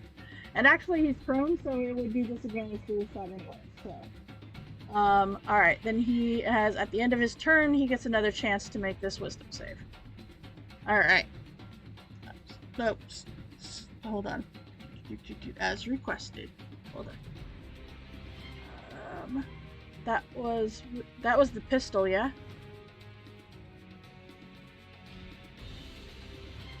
Alright. I think that's your hunting rifle. There you go. Mm-hmm. There's your shot. Alright. With that, he gets another try at this wisdom save. What's your spell save? I don't think it's 13. I think it's higher than that. 14. Okay. So yeah, so he's still there, and he is in fact prone. So He's having yeah. Alright. Raven. Alright, well, Raven doesn't want to waste her spells on this, so she's going to go ahead and, even though it's at disadvantage, she is going to take a crossbow shot with her hand crossbow. Okay. So, yeah, that's not going to hit. You have a really hard time trying to get an angle on this, because he's 30 feet up, and he's laying on the ground up there. That's it's not fair. really a good angle for that. That's fair, that's fine. Okay. At least I'm laughing, you know. Mm-hmm. Alright. Then Cinder Striker, that brings us to you. I'm gonna Misty Step up there Okay. and have my +1 short sword drawn and stab the Okay. You have advantage on that attack. He is prone.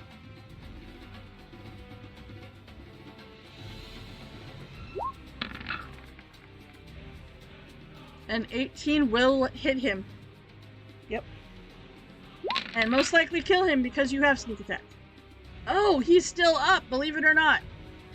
Not by much, but he is still up. As that is 25 points of damage. He's gone from being okay, just laughing, having a great time, to not so great time. But he does get a chance to make the save, and you notice as soon as you hit him, he stops laughing. That's not funny. He does not think it's funny, no. Mm-mm. Oh, sad. He's still prone, but he's no longer laughing. Okay, that's all I got. Alright. Joe.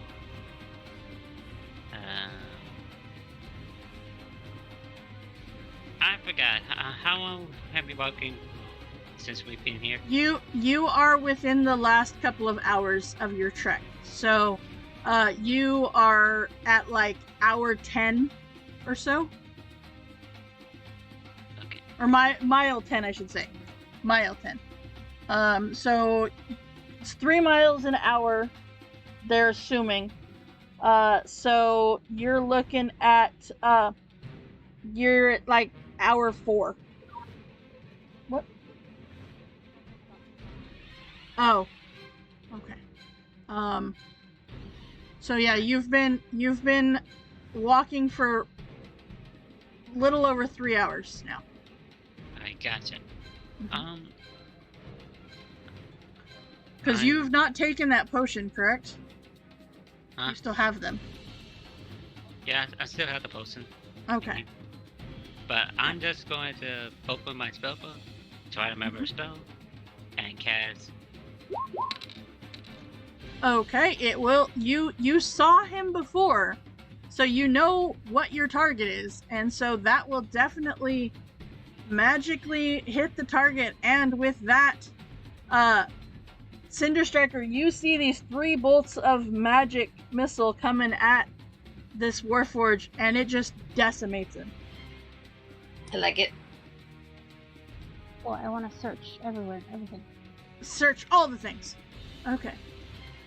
You do so, and yeah, you are able to search all of the places and all of the things.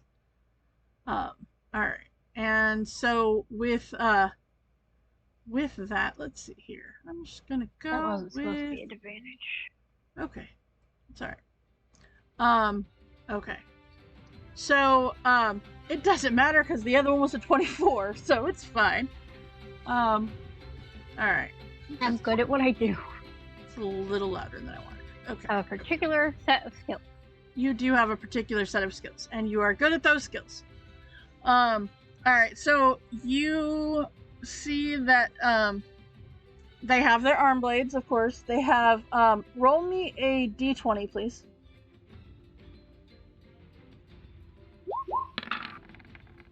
You see 11 javelins up here between what they had on them and the extras.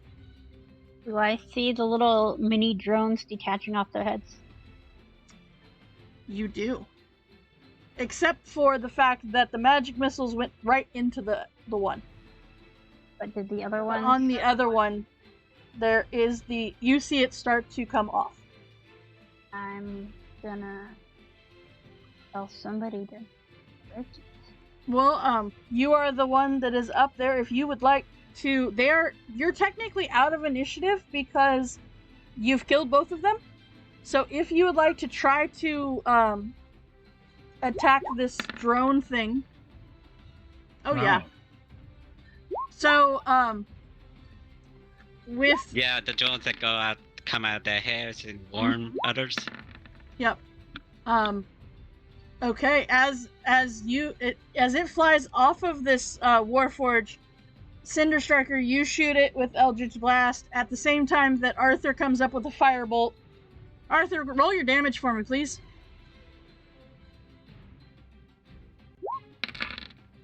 Yep, I thought that was going to be about right. and you see that you guys hit it at the same time, and it just destroys the crap out of this drone. It just falls right back down, and it's sizzling. It seems that you have taken out these two soldiers, and that is what they told you to do. If you don't engage them unless you could take them out, and you guys took them out before half your party got even a turn. So See, good job. And they say we can't follow instructions. I mean, right? Alright. So, Do they have the symbol of the Lord of the Blades? they do. Can I take them? Sure. Souvenir! Okay. Well, that shows how many we've killed so far. It does. It does. Alright. So, yeah, it truly, truly does. Alright. With that, you find yourselves, ahead of you lies the entrance to a gully between the foothills. Piles of bones, rusted armor, and broken weapons lie heaped up against the north and south walls of this entrance. The ravine itself is scattered with boulders and larger sandstone formations here. Yeah. And, I need everybody to please give me a perception check.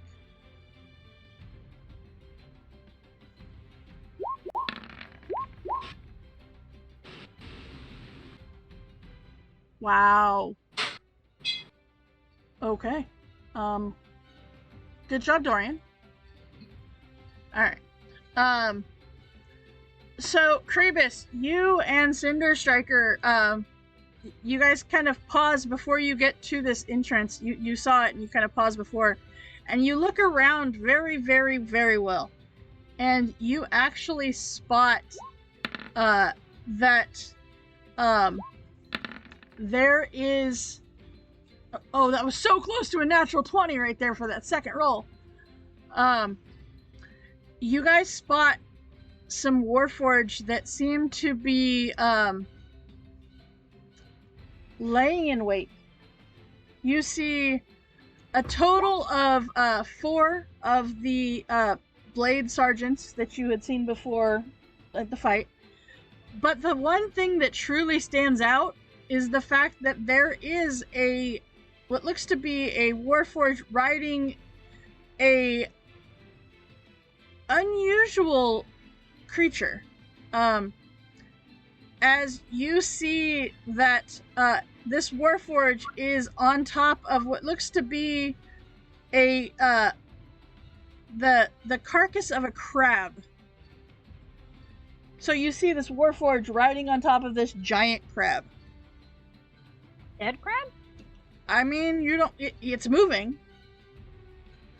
Okay, there you go. Sorry. Could be an undead crab. It could be an undead crab, but it is currently moving with this Warforged sitting on top of it. But you see that they are, seems to be waiting for something to happen. That's to go tell other people. Go on. Okay. Okay. So you are able to kind of backtrack a little bit and tell the rest of your party that there are soldiers currently laying in wait in this gully. Seemingly laying in wait to attack. But it is right there that we will actually go ahead and take ourselves a break. I mean, it probably is a trap and not probably an adorable one, therefore. No. But we are going to go ahead and take our break right here. It is 8 o'clock. We're gonna, and we will be back in just a few minutes to see what comes next.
All right, and welcome back. We are back for some more of this DMS Adventures Tavern Eberron Oracle of War. I'm a little thrown. I'm super excited about Lord Gold being here. Also, I can see why he's got some hungry cats going on since there's 8 of them, with 5 of them being less than 3 months old. Oh, babies. But when I say that happens at our house too, demanding cats, I'm also including Tor in this, in case anybody didn't know that. I sometimes use my words. You do sometimes use your words, but also sometimes you just meow at me. Mainly, it's because you're a cat. I'm saying this lovingly due to the fact that she also is currently wearing headphones with cat ears. There. Only like my 3rd or 4th pair of them. Jeez. Uh-huh. Yeah, uh-huh. Yeah, mommy's a cat. Yeah. Dylan says Well, yeah. he worked hard enough implanting the different microchips or whatever. Right. You got those scars to prove it. Alright, well, let's The little kitten needle claws with leaves and spots. Yeah, No, you never did that ever. Uh-huh. No? Okay. Okay. I'm just talking shit about him for no reason, apparently. You're like the worst. Alright, so with that, let us go ahead and get back to what the hell were we doing? Alright. So this gully that is okay. Alright. So with that, with you coming back to tell your party about all of this, these people laying in wait, as well as the gully that is happening, you guys all kind of come back together, and Krebus will tell you to get within 30 feet of him, as he will use some time to cast Telepathic Bond. Ooh, yeah. I mean, if we know where they're hiding, wouldn't it make sense for us to ambush them? Mm-hmm. Yeah, but this way we can all talk to each other. I know, I'm just mean in general. Yeah, no, of course it would. Mm-hmm. Now, just for reference, the gully, and I'm going to totally draw this as we're talking about this. The gully itself is, the walls are about 20 feet high, and you know that this is where, they are kind of hiding up above. It's very much the, puts you into a spot here. And there is a boulder formation that are about 10 feet high that are like periodically through this ravine or this gully. So like there's a couple of them randomly throughout this that are about 10 feet high. Yeah. So at this entrance to this gully, you did see that there was piles of bone, rusty armor, and broken weapons against the north and south walls. So against these walls there are weapons, rusty armor. Okay, so stuff like that. This is north is what, to the left? Yep. I don't have to turn the map, so yep. And you, alright. So, you know that there are, because you guys kind of came up above of this gully, and you actually saw that they were down in the gully waiting for you. Can you put them out where they are? I could, if... Also, one's on a giant crab. Yep. Alright, so you see that they are, like, literally hiding behind things. So they're hiding behind the pillars. I mean, it makes sense. Does it work? Or are they too big? No, it works. They're not to scale. No, I'm just asking because, they're big. Mm-hmm. So these things are bigger than there we go. And they are currently hiding behind them. And if you had not gone above, they would have been good hiding spots. And the other one is back here. Huh? Oh. Okay. I gotta zoom out. There we go. Alright.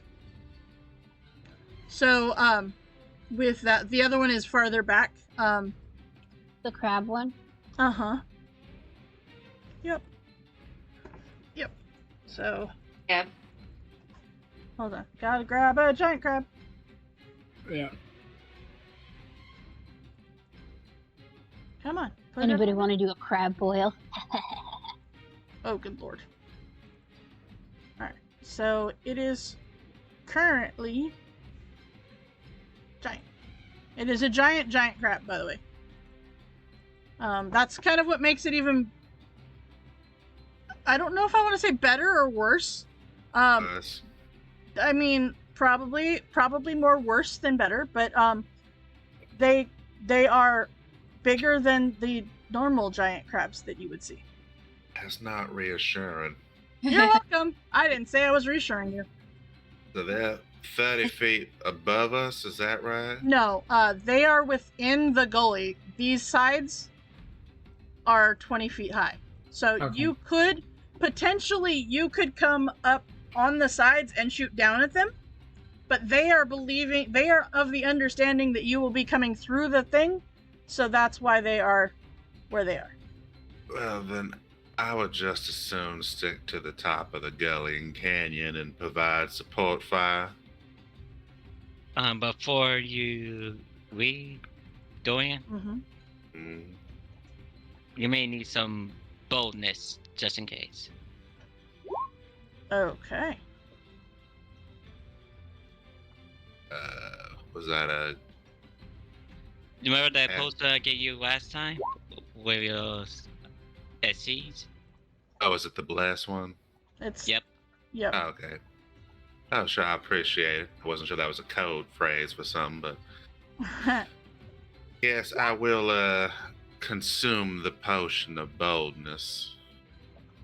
What's up, Prebus? Kribus wants to attack them, but he Okay. needs people not to be engaged with them. I mean, that's What? Okay. Is there a particular plan you have? Yes. There's a particular spell I'd like to cast. Well, I'm gonna Yeah, get what's into position and then you just give the signal. So I will creep along. Give me another set of stealth checks, please. Cinder, do you want a boldness as well? I don't know. that was not supposed to be an advantage. Oh, that, Perfect, though. I like it. I approve, Raven.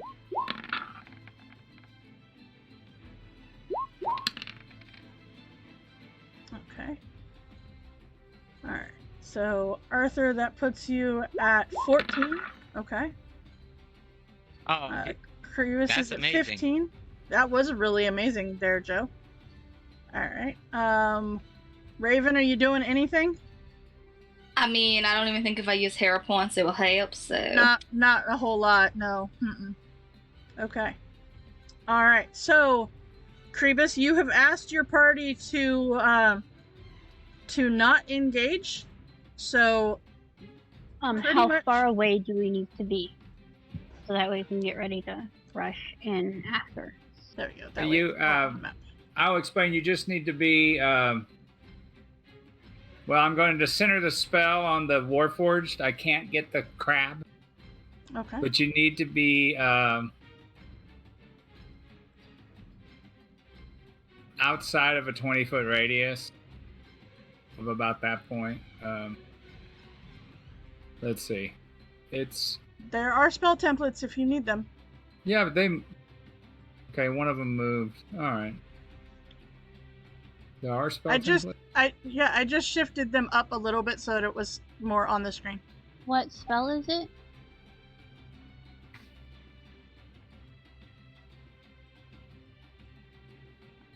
What spell are you looking for? Oh, okay. Alright. There you go. You got it? Thank you. Alright. So I'm going to just... Oh, I thought it could hit. Okay, so I measured wrong. Then I won't do it. Just forget it. What is... Let's see, what is the thing of it? It is a 20-foot radius sphere, so it would be... Yeah, the distance changed, so I'm not going, forget it. How did I'm it not gonna change? do it. I just literally picked them up and moved them up 1 square, so I'm not sure. Okay. 1 square is a lot when it comes to spells. True. Would that hit 3 of them? Yes. Yep, and I will actually, let's see. There you go. Can we adjust it enough to get... I'll give you 4. There we go. That can hit that 4th one? I will give you the 4th one. I'll give it to you. He looked a little I'll give out it of to you. it. I thought he was closer. I'll give it to you. Is everybody ready? I'm communicating this through the telepathic bonds. Mhm. Oh, I'm Abby, you are. ready. Everybody else? Yeah, I'm just gonna Yeah, go ahead. make my way over to this side. Get out of your way. Okay. Alright, so you are throwing up that spell, okay? Alright, so with that, it is intelligence saves for all of those guys. I'm gonna Right. put this over here. Okay. And that's the DC. It conveniently all popped up there. Aha! Alright. So, let's see here. Alright.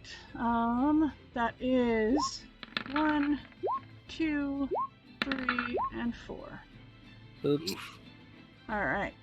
So, with that, that is 24 points of damage to all of them. Alright. Okay. So, you, oops. Get back over there. Okay. So, with that, you take a chunk, as you see all of these guys, start to not feel so great, as they all somehow manage to get a headache at the same time. Fair. So, alright. I'm gonna go Okay. ahead and throw that guy up into initiative. And everybody please roll me a brand new initiative. Last one was so nice. They're such good friends. They all gotta. So, do they each roll a separate D6? Yep. Yep, they will. Alright. So, 3. Way to go, Sorry. Joe. I'm changing their hit points here. Hold on. Okay. Alright, we've got pink. We've got... So, red. it's not a concentration spell. You're concentrating on... The telepathic bomb? Yeah. It's Isn't not it? a concentration. Oh, No, okay. that's a ritual spell. It's not Okay. concentration either. Okay, then you These are are not... crazy spells. Sorry. Yeah, Synaptic Stag's one of my favorite spells. Alright, so... That's why I always have telepathic bond up, because it doesn't cost a spell slot and it's not concentration. Okay. Yeah. Alright. So, Joe, you are going first. They know that you guys are here, by the way. In Sure. case anybody was wondering. They know something. They know somebody's here, yeah. I don't know about this. They know ouch. Mm-hmm. Alright, so you've got orange, yellow, red, and pink. And the crab guy. And the crab guy. I mean, it's Is it really is it a dangerous. crab warforge? Can we tell, or is it? It is not. Okay. So it could just be a crab just hanging out. Yeah. It has a warforge sitting on top of it. Oh, okay, cool. There you go. That's the thing. That's what I thought you said at first, but then I didn't see him. Neat. Okay. He's Yay. He's right there. He's See there now. He's doing his thing. Mm-hmm. Yep, he's there. All right. So, Joe, what are you doing? I'm going to just shoot a commander orb at second level. If it, Okay. Who? the one nearest me, red, I think. Okay. Am I All in right. position to hit it? Sure.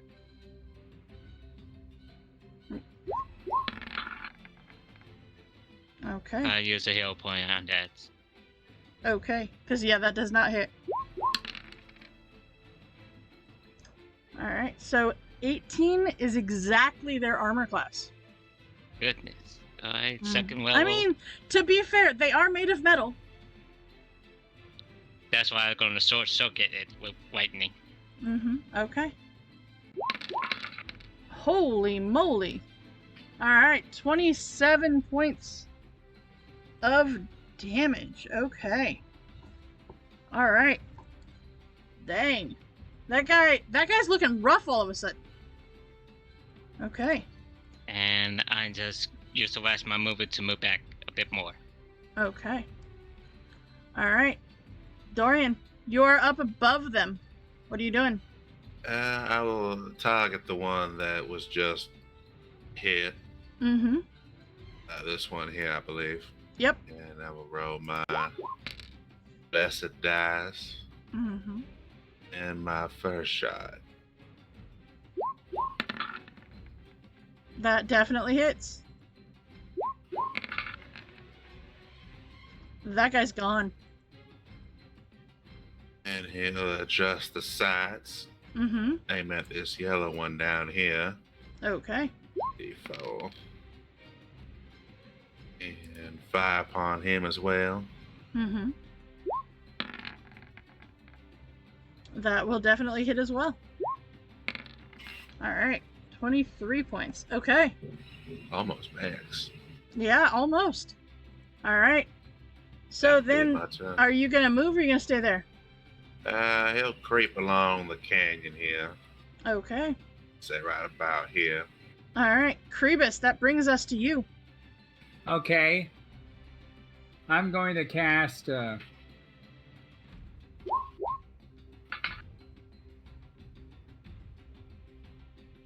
Okay. Bigby's hand. Okay. Ooh. Big, big. Alright. Yeah. So that is within 120 feet. Okay. Yeah. Alright. And what are you gonna do with Bigby's hand? I think I'm going to use. Clinch Fist looks pretty good, but I like grappling too. He's going to try to grapple that crab, Okay. and he has a strength of 26, so it's a +8 Mm-hmm. for my check. It's a 19. That will definitely hit her. Hit them, yep. Crab is a she. Can't confirm.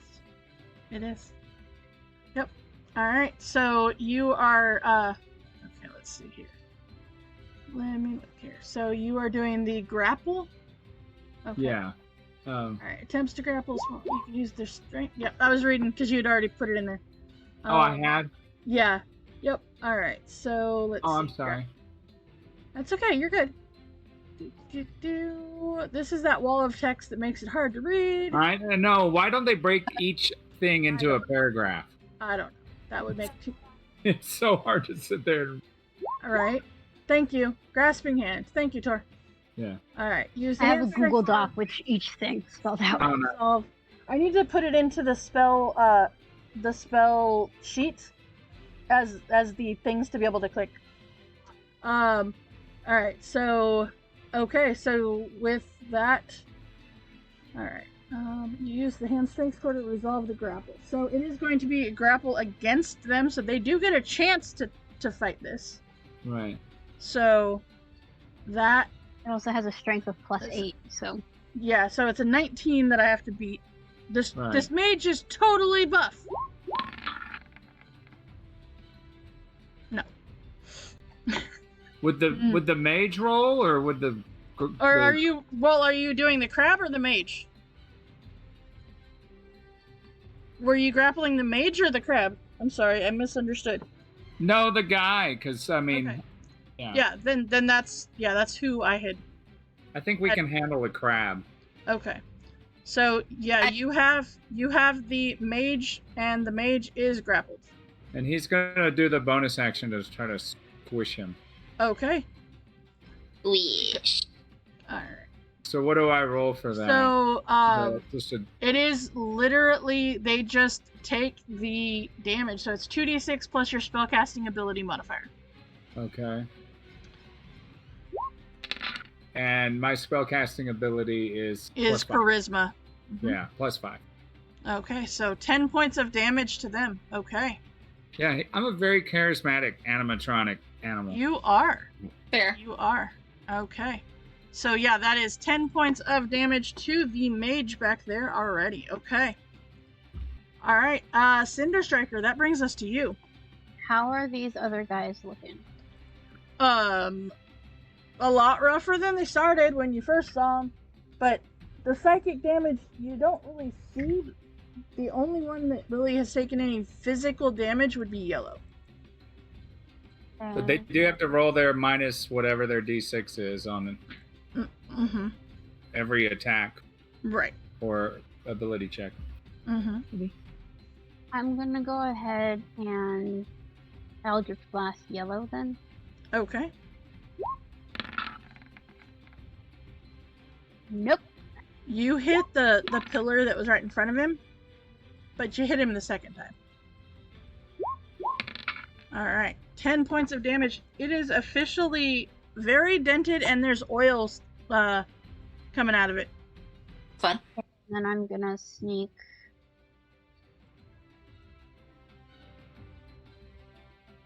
up to there, and I'm going to hide for good measure to make sure.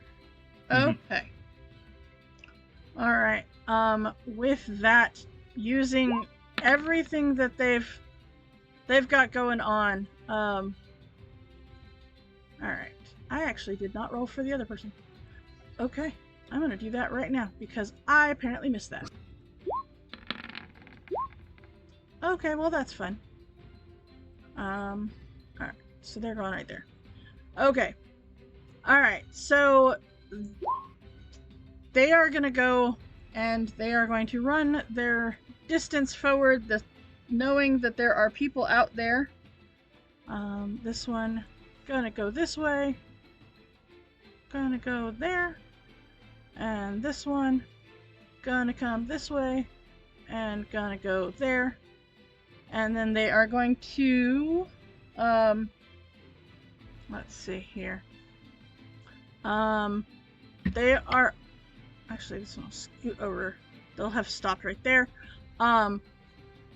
Yellow is going to shoot a crossbow shot, and we're going to figure out where he's going to go. So 1, 2, 3, 4. 2 is going to be against Krebus. So that is going to be, and it will be a minus a d6, but that's going to be a 0. If he can make a 6, let's see. Nope, it's just going to be a 2 to attack. Alright. Then orange, let's see. Odds or evens, Raven? Evens. Okay, orange shot is going to you. Hey, you called. Alright, it's going to be fine because you still got to roll a d6. Alright, so that's going to be a 5 to hit you. Yeah, I don't think that hits. Yeah, no. And just because I'm going to share the love a little bit here, so Pink's going to go against Arthur. Okay, so that is a 20 minus 2, so that is an 18. Does an 18 hit you, Arthur? Nope. I didn't think so. Alright, well they are now exposed a little bit, and Arthur, it is your turn. So sorry about that. I missed. you're good. What is the blue hand here? that is Bigby's hand that Krebus has grappled the mage with. Speaking of which, Bigby's just put in a Google Doc into the Discord that's just Bigby's hand separated out, so it makes sense. Yeah, There you I got it. Thanks. Good job, Tor. I have that from Nyx because it doesn't make sense the way they have it. It doesn't. Are we concerned about them trying to run or anything? Is Bigsby just holding him? He's grappled him Squishing him. and just trying to squish him. Kind of squishing him, honestly. All right. We're just here to kill them all. Basically. Okay. Well, then we'll get the cannon out. And fire once, and I think that's all I can do. Okay. Action to bring it out and a bonus to fire it. Okay. I just gotta find it. On purple or pink or nobody. Nobody.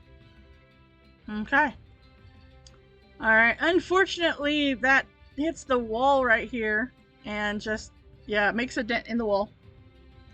Well, that one deserved it. I mean, I just want to scare them a little bit before I murder them. I That's would your say you're bonus action, successful. right? Mm-hmm. That was the action to bring out the cannon, to activate the cannon, and a bonus action to shoot. Correct. So I'll just move forward a little bit and then that'll be it. Okay. Alright. So this mage, seeing this all happen, is grappled, which I'm aware. Alright. Let's see here. Okay. So they will, let's see, how far is this? Meh. No, because here's the thing. Since Cora is not here to do it, I'm No. gonna do it for her. Okay. I don't like that. You're gonna fireball us? I am gonna fireball you. Not the fireball. Oh yeah, the fireball. Yep.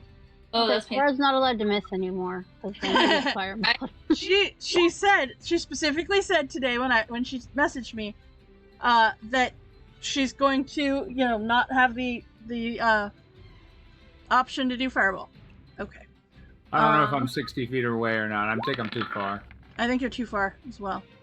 I forgot. So, yep, she will throw that fireball out, and she will make sure, because she can see it, the range, to just hit Arthur but avoid her person.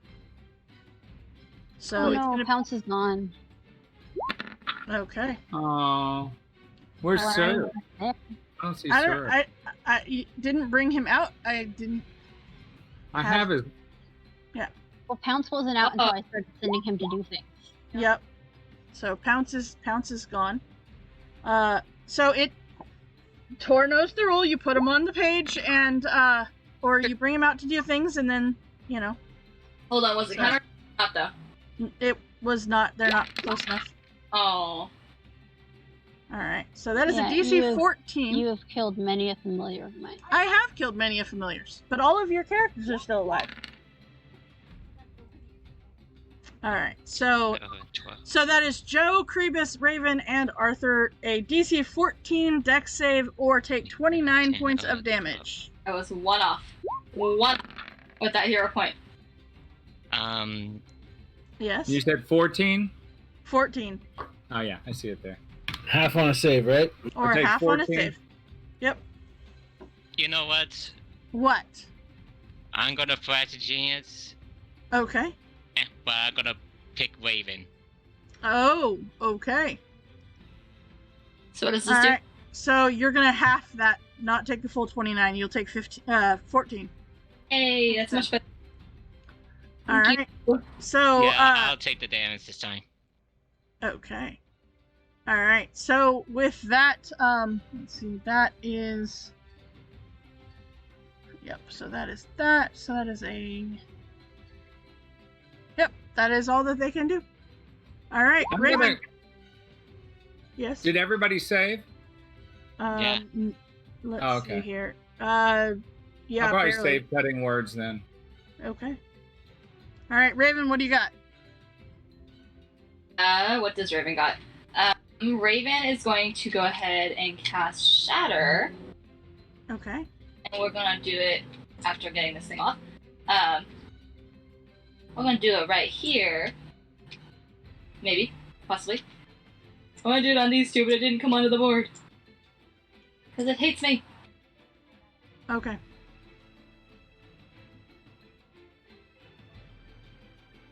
All right. Tor's gonna bring it out. There you go. Aha. All right. So you're gonna shatter those two? Yes. Okay. All right. So, okay. That is 1 orange and pink. So orange passes, pink fail, or orange fails, pink passes. Okay. Do they still have to I was just take gonna away say. the d6? I was just going to try and remember. Shatter also, they have disadvantage if they're made out of metal or rock. It doesn't mention Metal. Just does it? Oh yeah. A creature made of inorganic material such as stone, crystal, and rock has disadvantage. They have negative d6 stealth for a minute, Yeah. Yeah, it's 4 minutes, so like 10 rounds. Okay. unless they save. So I think that's just on the concentration checks, isn't it? During that time, it rolls a d6 and subtracts the number rolled from all its attack rolls and ability checks, as well as the Constitution saving throw to maintain. So ability. Okay, so attacks and ability checks are not saves. Right. Like if they're concentrating on something, that's what they get the D6 Right. strike Right. off of it. Yep. So And from its attack rolls and ability check. right. But the only saving throw is for concentration, not Right. just regular right. con saves. Yep. Right. Okay. I'm just talking about the minus. Sorry. Mm-hmm. That's okay. That's okay. All right. So, shatter. All right. So, made of inorganic material such as stone, crystal, or metal. Okay. So That then- always confused me because stone and crystal are organic. They happen naturally. well, it doesn't matter because that one I was rolling for the second roll, and that the lower number would be 15. So So he takes half damage. so he's gonna take half. All right. Okay. So that is half of 60. Okay. All right. So this guy is taking 16, and this guy is taking 8. Okay. And then a potion, actually, no, I won't take a potion yet. I'll wait. Okay. Joe, that brings us to you.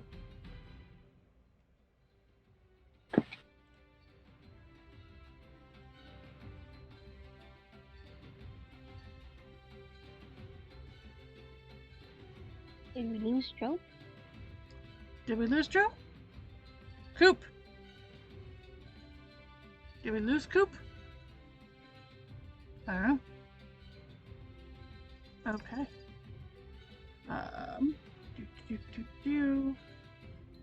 We might have lost Cooper. I'm not sure where he went. Okay. Yep, there he went. No. So, okay, so Dorian, go ahead and go, and we will have Cooper when he comes back. Alright, I'll shoot at the orange or the yellow one here Okay. with the first shot. So Okay. see here first. 18.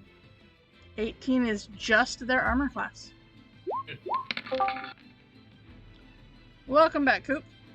Sorry about that. That's all right. Went ahead and let Dorian go ahead and do his turn, and he just killed the yellow guy. And then second shot on the orange one here. Okay.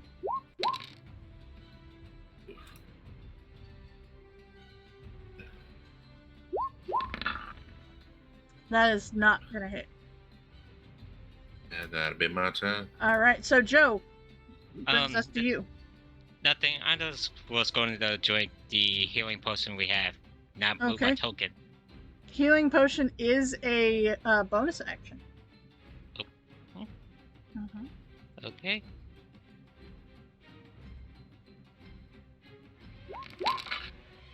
Yeah, Okay, on that's not yourself. bad. On yourself, it's a bonus action. On anybody else, it would be an action.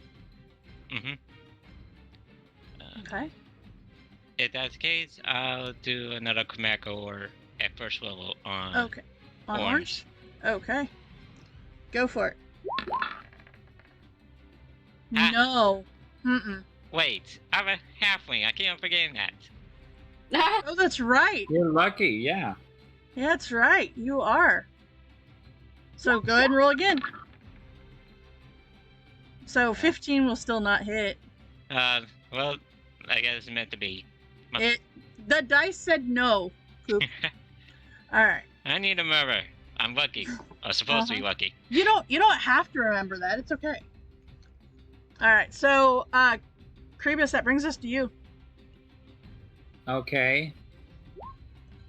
Okay, so I'm concentrating. Kitty, You're no, halfling come on. rarely- Where? All right, rarely- sorry, I've got a cat bugging me. Get off of Yep. the table. This Kitty. is the problem with this. Yes. Yeah. Mhm. Well, They're just Yeah, trying to help. It's very on brand for the tavern. It is. There has been several cats that have joined our players' families since they started playing with us. oh really? Mm-hmm. You and Michael and there's been others. I don't remember. Well, Bill's whole little group of revolving animals at his house. There's a million of them at least. Uh-huh. Yep. All right. So, Krebus, what are you gonna do? Okay. So, how far is everybody from me? So, Dorian and Cinder Striker are up 20 feet compared to where you are. Okay. You know what I'm gonna do? I'm just gonna put it out in the universe. I want to do a campaign where there's no vertical anythings. Y'all are on the Okay. same level. There's no flying. So we're just flat lines that lay on the Yeah. ground. Yep. No, there's no flying. There's no swimming where it requires depth things. I want to Listen, not. you spent a good 3 or 4 years having that be a thing, and then you I know. introduced flying bad guys, and we adjusted. I know, but I miss those times where I didn't have to do math to figure out how the hell, whatever is, however. No, you missed Cindy being here doing it for you. Bob does it too. So I just gotta keep one of these people on my tables at all times. This is what Fair. I need. So I've got Bob, I've got Cindy, I've got Sushap. As long as I have them on my tables to do the math, I'm good. Well, yeah, Sushep does his own math. Uh-huh. I did not do well when we had to do those kind of math problems in school. Pythagorean theorem is hard. I mean, memorizing it is easy. Actually doing it, Yeah, it's like Shaquille O'Neal said. He said, "I'm like the Pythagorean theorem. There is no solution." There you go. Yep. All right. So I so think what he is was joking because he's actually smarter than that. he is? What is Krebus gonna do? Yeah, he's just gonna say some insulting things. He's gonna, the 3.5-inch floppy. Everybody's heard that one. He's just gonna Mhm. call this one a bucket of bolts. Okay. Bucket of bolts. All right. So that is a wisdom. Yes. Yeah, wisdom. To orange. Oh, that was almost a 17. It was not, but it was almost. It thought about being a good roll. All right. Well, that is 2 points of damage. As you see that as you get a better look at him, he does have a lot of bolts going on. So yeah. Okay. Yep. All right. So that is your action. Do you want to do anything else? Do you want to move? Do you want to stay there? What are you gonna do? you want to squeeze the guy? Yeah, I do. I actually want to move. I want to move out of fireball radius. Oh, you'll never be outside of fireball radius, buddy. Huh? That thing is Never out of going to be outside of fireball radius on this map. Got a good radius to it, but no. What is it? 20 feet or 20-foot radius? Well, it's a 20-foot radius sphere, but the range on it is 150 feet. Oh, I Half know. it. Yeah. So, yeah, this map you will never be outside of the range of that. But yeah, sad. I mean, I guess he'd move up to here, like this Okay. area. Sure. Okay. And does his hand get a turn? If Yep. you want to use your bonus action to squeeze her, you can. Yeah, he wants to use the bonus action. All right, 2d6 plus your charisma. Plus 5. Nope, I only rolled 1. Sorry. That's okay. 5 and 5. 10, 15. 15 points. Okay. That's a good chunk. All Yeah. right. Cinder Striker. I'm currently hidden, Mm-hmm. so I would like to Toll the Dead on the mage who has disadvantage on the 6. Because I'm hidden. Okay. Magical ambush. Yeah. Okay. Ugh. All right. So. All right. Go ahead and throw up Toll the Dead for me. Oh. Please fail, please fail. Oh. That's not okay. It's more than okay. It's not okay. Alright. Okay. So, that is... Come on.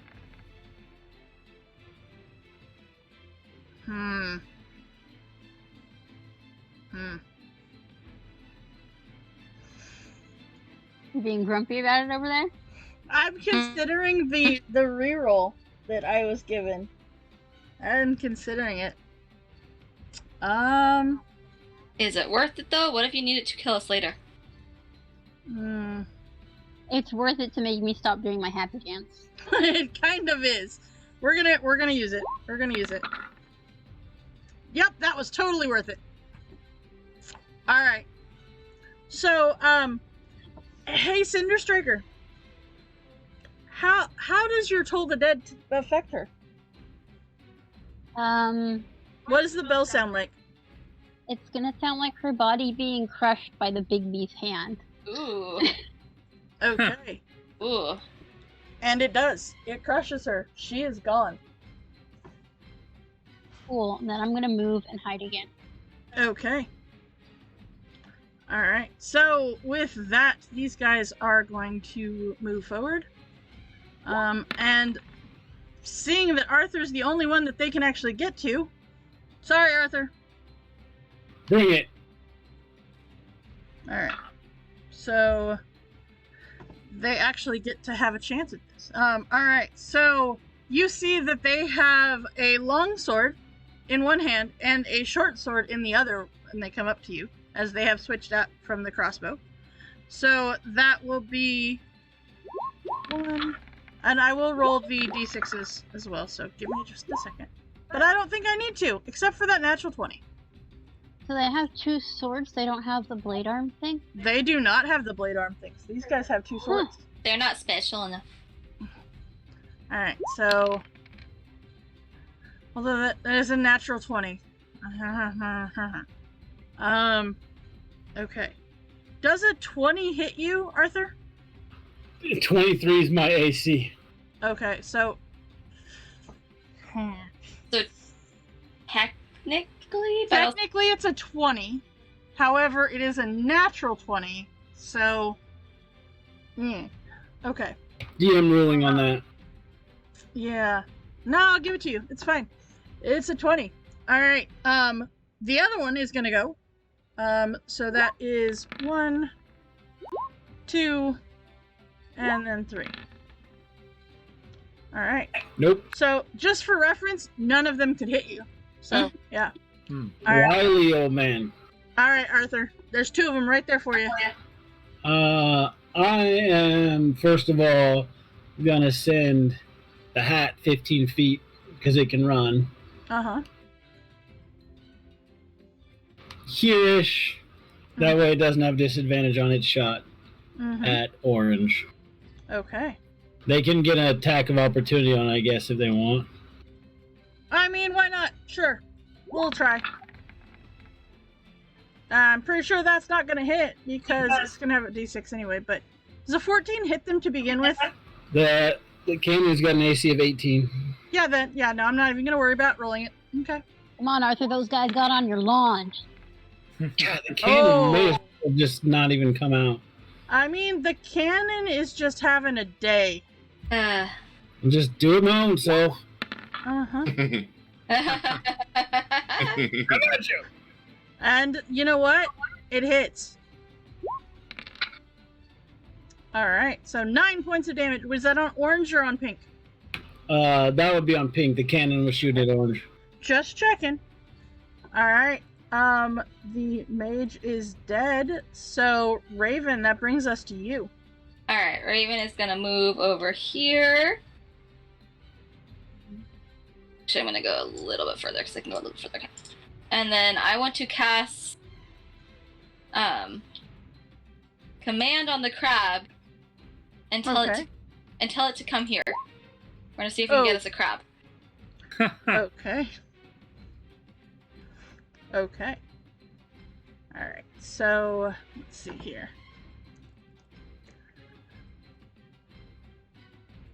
I was not putting this crab into the combat, so okay.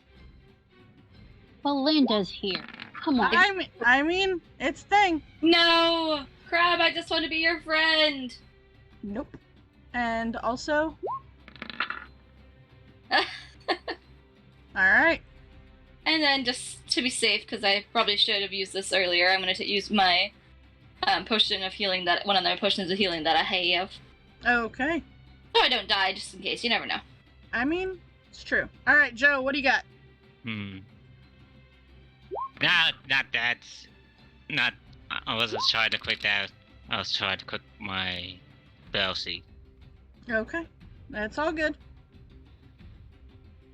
I think I just wanted to master missile at their level. Okay. So that the 5, 3 to orange, 2 to pink. Okay. Alright. Oh! So 15 max and damage! Okay. So 15 for orange and 10 for pink as you do max damage on that upcast spell. Look at that. Alright, these guys are not looking too great right now. I think I'm good for now. I'm just gonna move where the others are. Okay. And that'd be it. Alright. Dorian. I'm gonna do what's called a pro gamer move. Uh-huh. And I'm just gonna shoot this one here. I figured you might. Alright, so far so good here. Mm-hmm. And I will take my first shot.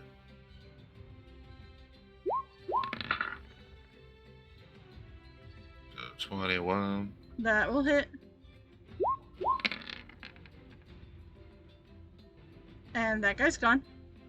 And then I will shoot the second one here. Mm-hmm. Let's see here. And just to be sure, I will spend a grit point Okay. on Deadeye. Okay.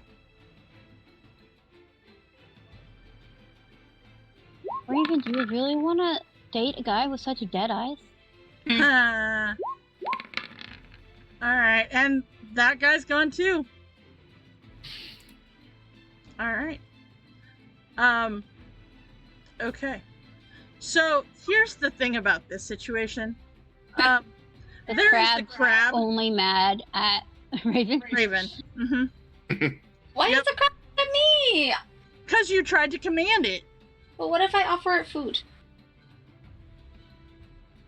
You can certainly try. I would like to try to offer it some food. Wait, are we out of combat? Because I You still have are. a hand up. I smacked that crab right into next week. Okay. You try If you Alright, if you want to keep going with combat, you can. But As you try to come over and give it food, Raven, and Krebus, you go ahead and attack it with your hand. Rebus! We don't know what that crab is able to do. Maybe it can talk. Maybe it would rat us out. I'm going to be looking for the little drones popping off and shooting those. I figured you were, and I'm good with Same. that. I have a massive missile to help out. Okay. So, Krebus, are you attacking the crab? Yes, he's gonna punch it with the clenched fist. Go for it. Make a melee spell attack for the hand using your game statistic. Mm-hmm. So, Alright. it is... +5. Yes.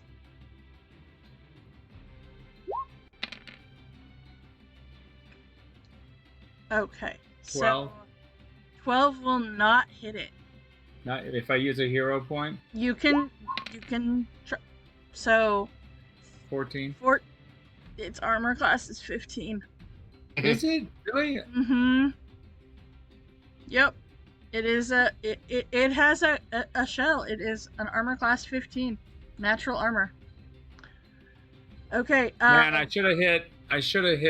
What's her name? Raven. Yeah. Mm-hmm. All right. So Cinder, you and Joe and Arthur are paying attention to the things that are going off of the Warforges. So I will say that is what you guys are doing with your turns, and you're successful in these. The crab, even though the hand just tried to attack it, will go after Raven. Hey, Raven. Pretty sure the 22 hits you. Me? That is 5 points, and you are grappled. I'm offering it food while I'm grappled. Uh-huh. When the caster walks into melee range, Yep. Orion shakes his head.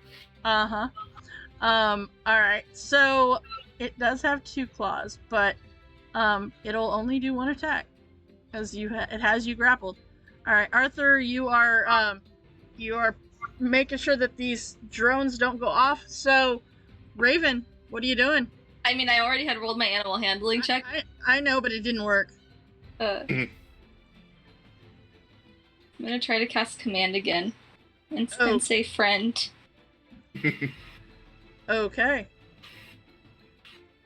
Alright, and that is... Say be my friend. Be friend. Haha! Uh-huh. Okay. So, it is under your command. Yay! Okay. Alright. So, with that, okay. That will bring us back to Krebus, honestly. I'm gonna yell at Krebus. Krebus, it's under my command! Don't hurt it! Yeah, but it's just a spell, right? It doesn't follow your command forever. But it's a step. This is a 12-step process here. Doesn't that only last a round, too? It does only last a round. So, what are you doing, Krebus? Well, I have it up for another few rounds, so Mm-hmm. I'll just keep it nearby for when the crab gets released from her spell and attacks her. Okay. That So- would be this turn. Raven, what are you doing? Okay. I'm gonna try to break free of the grapple and then climb on top of its back. Okay. So, give me a strength check. Does it have to be straight? Uh-huh.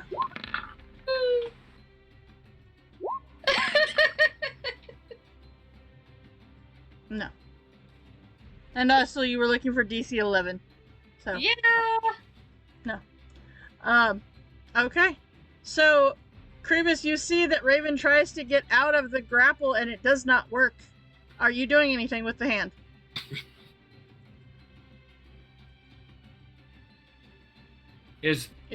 Are you just leaving Tries it to get there? out of what grapple? I'm not grappling her.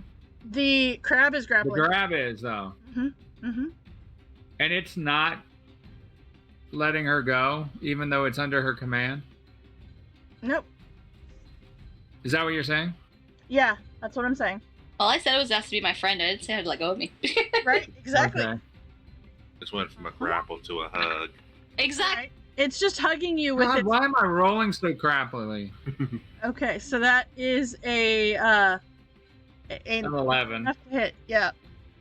All right. You're looking for a 15 to hit. So. Right. All right. With that, comes back to the crab, and it will take its second claw to Raven That's not and being. miss. Yay! See, it's being my friend. It doesn't want to hurt me. Okay. Raven, what are you doing? We're gonna attempt to break this grapple again and climb on top of it. Yeah, Kribus, I would say you have about 3 rounds left.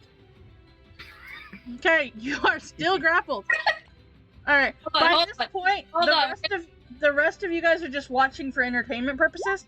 This is No, just I'm- sad. Searching the bodies, and I am taking the thingies. Okay, so 11 will get you out. Okay, I'm gonna scramble on top of it. Does it have some sort of reins or anything? Nope. There's a dead body of a warforge on top of it at the moment. I mean, that's fair. I'm just gonna lightly push the dead ward forge. Actually, no. I'm gonna push it towards the front of him so he has something to eat. So, okay, So you're gonna cast command on it several times, break out of its grapple, and then say, "Here, eat your former master." That died like 5 minutes ago, maybe. and is made of metal. Well, you know. Good talk. So are you trying to move? Are you trying to move the warforge off of the crab? Yes, I'm trying to push it off because it's taking up room now. Okay. So you are not able to get on top of the crab this round. So Kribus, what are you doing? So That's Raven is not on the crab, right? Raven is not on the crab. Raven just Okay. pushed the dead body off the crab. Jeez, Louise, 14. 14 I'll waste is not- that hero point on that. I'll waste. the Okay, hero and point. it will make it. All right. Are you And trying I to do the forgot- grapple one? No, I'm doing the punching punch. him. Not forceful hand. Is that it? No, clenched hand. the clenched fist. It's 48 force damage. All right, roll for it then. Roll your damage. 21, and you take the hand, you make a fist out of it, and you literally just punch the crap out of this crab. Oh, You that- break its shell right open. All right, it's time for a cookout. I cast a 9th level spell at Raven. I see that. It's the judgmental stare. Uh-huh. I'll drop was the not for the concentration kids. on the hand. Okay, so with that, all right. It's always that one party member that tries to talk to the crab and then gets, whether it was in the original campaign with Will and Michael, Mm-hmm. that damn crab off the side of the boat. Mm-hmm. Always a crab. That's It's the always- real reason I have animal type creatures for you to try to befriend so that they can attack you and kill you. That's the thing. Same thing. Yeah, Will but this tried time to- you're dating the one doing it. That's true. It's true. Same thing. Will tried to befriend the crab and it fell overboard and he got attacked and it was just. And like, are you gonna help? And I didn't. I just said no. If I help, you won't learn anything. All right. So with that, you guys can see that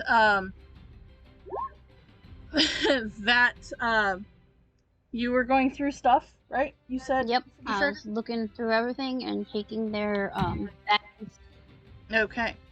So, the caster, once the whole raven crab body situation is happened, you're able to go through the caster, and you see that there is a spell book in the chest inside of the tent that is farther on.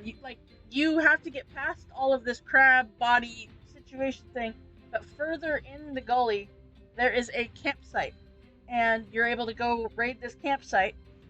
And there's 3 tents arranged around a fire pit, and you see that there is a chest obviously in the nicer of the 3 tents, and inside you find a spellbook bound between 2 sheets of brass it contains all of her spells that she has prepared, which is quite a few. Cool. I'm gonna keep that for our buddy Zutog. Zutog will be very happy with this. Alright. So, creating a gravestone that says R.I.P. Citizen Snips. You do find, I will say, you do find a small, like, journal type notebook, whatever, that the mage's name was Felchet, and the crab's name was Scrappy. It's not classy. His name is Citizen Snips. Okay, I'm just telling you, it gave it a name. So, alright. With that, we are over our time, so it will be next session when you guys can make your way to actual Razor Crag. So, alright. With that, I want to say thank you to everybody who hung out with us here within DMS Adventures Tavern for the evening. And again, we have somehow, like Kane said, found a combat that didn't have to be combat, but is combat anyway.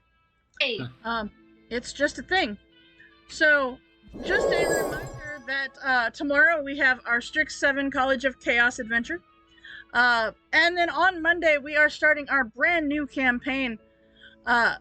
That is the Princes of the Apocalypse, and it should be a really fun adventure, as none of us in the Monday group have ever played through this adventure, so this should be fun. I've never run it, they've never played through it, I've never played through it, so we're going on this adventure together. And also, just another reminder, we are still raising money for Extra Life, with the goal for myself of 2,000 and the team of 4,000.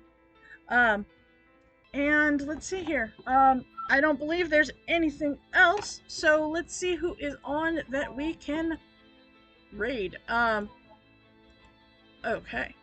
Hey, look at that! Cora is online. So, she's playing some League of Legends. So let's go raid over to Cora and tell her we got her character a spellbook. Yay! Alright. Yeah. What's the name of this adventure? Is it on the... Oh, I think... It's on the landing. Judgment of Iron. Uh-huh. So, cool. Yep. Alright, well, thank you guys so much. Thank you, Lord Gold. I appreciate you, and I've missed you so much. Let's go ahead and raid over to Spasmic Gamer. She is our wizard for this campaign. But thank you guys so much, and thanks for hanging out here at DMS Adventures Tavern, where adventure is always on the menu. Good night, guys.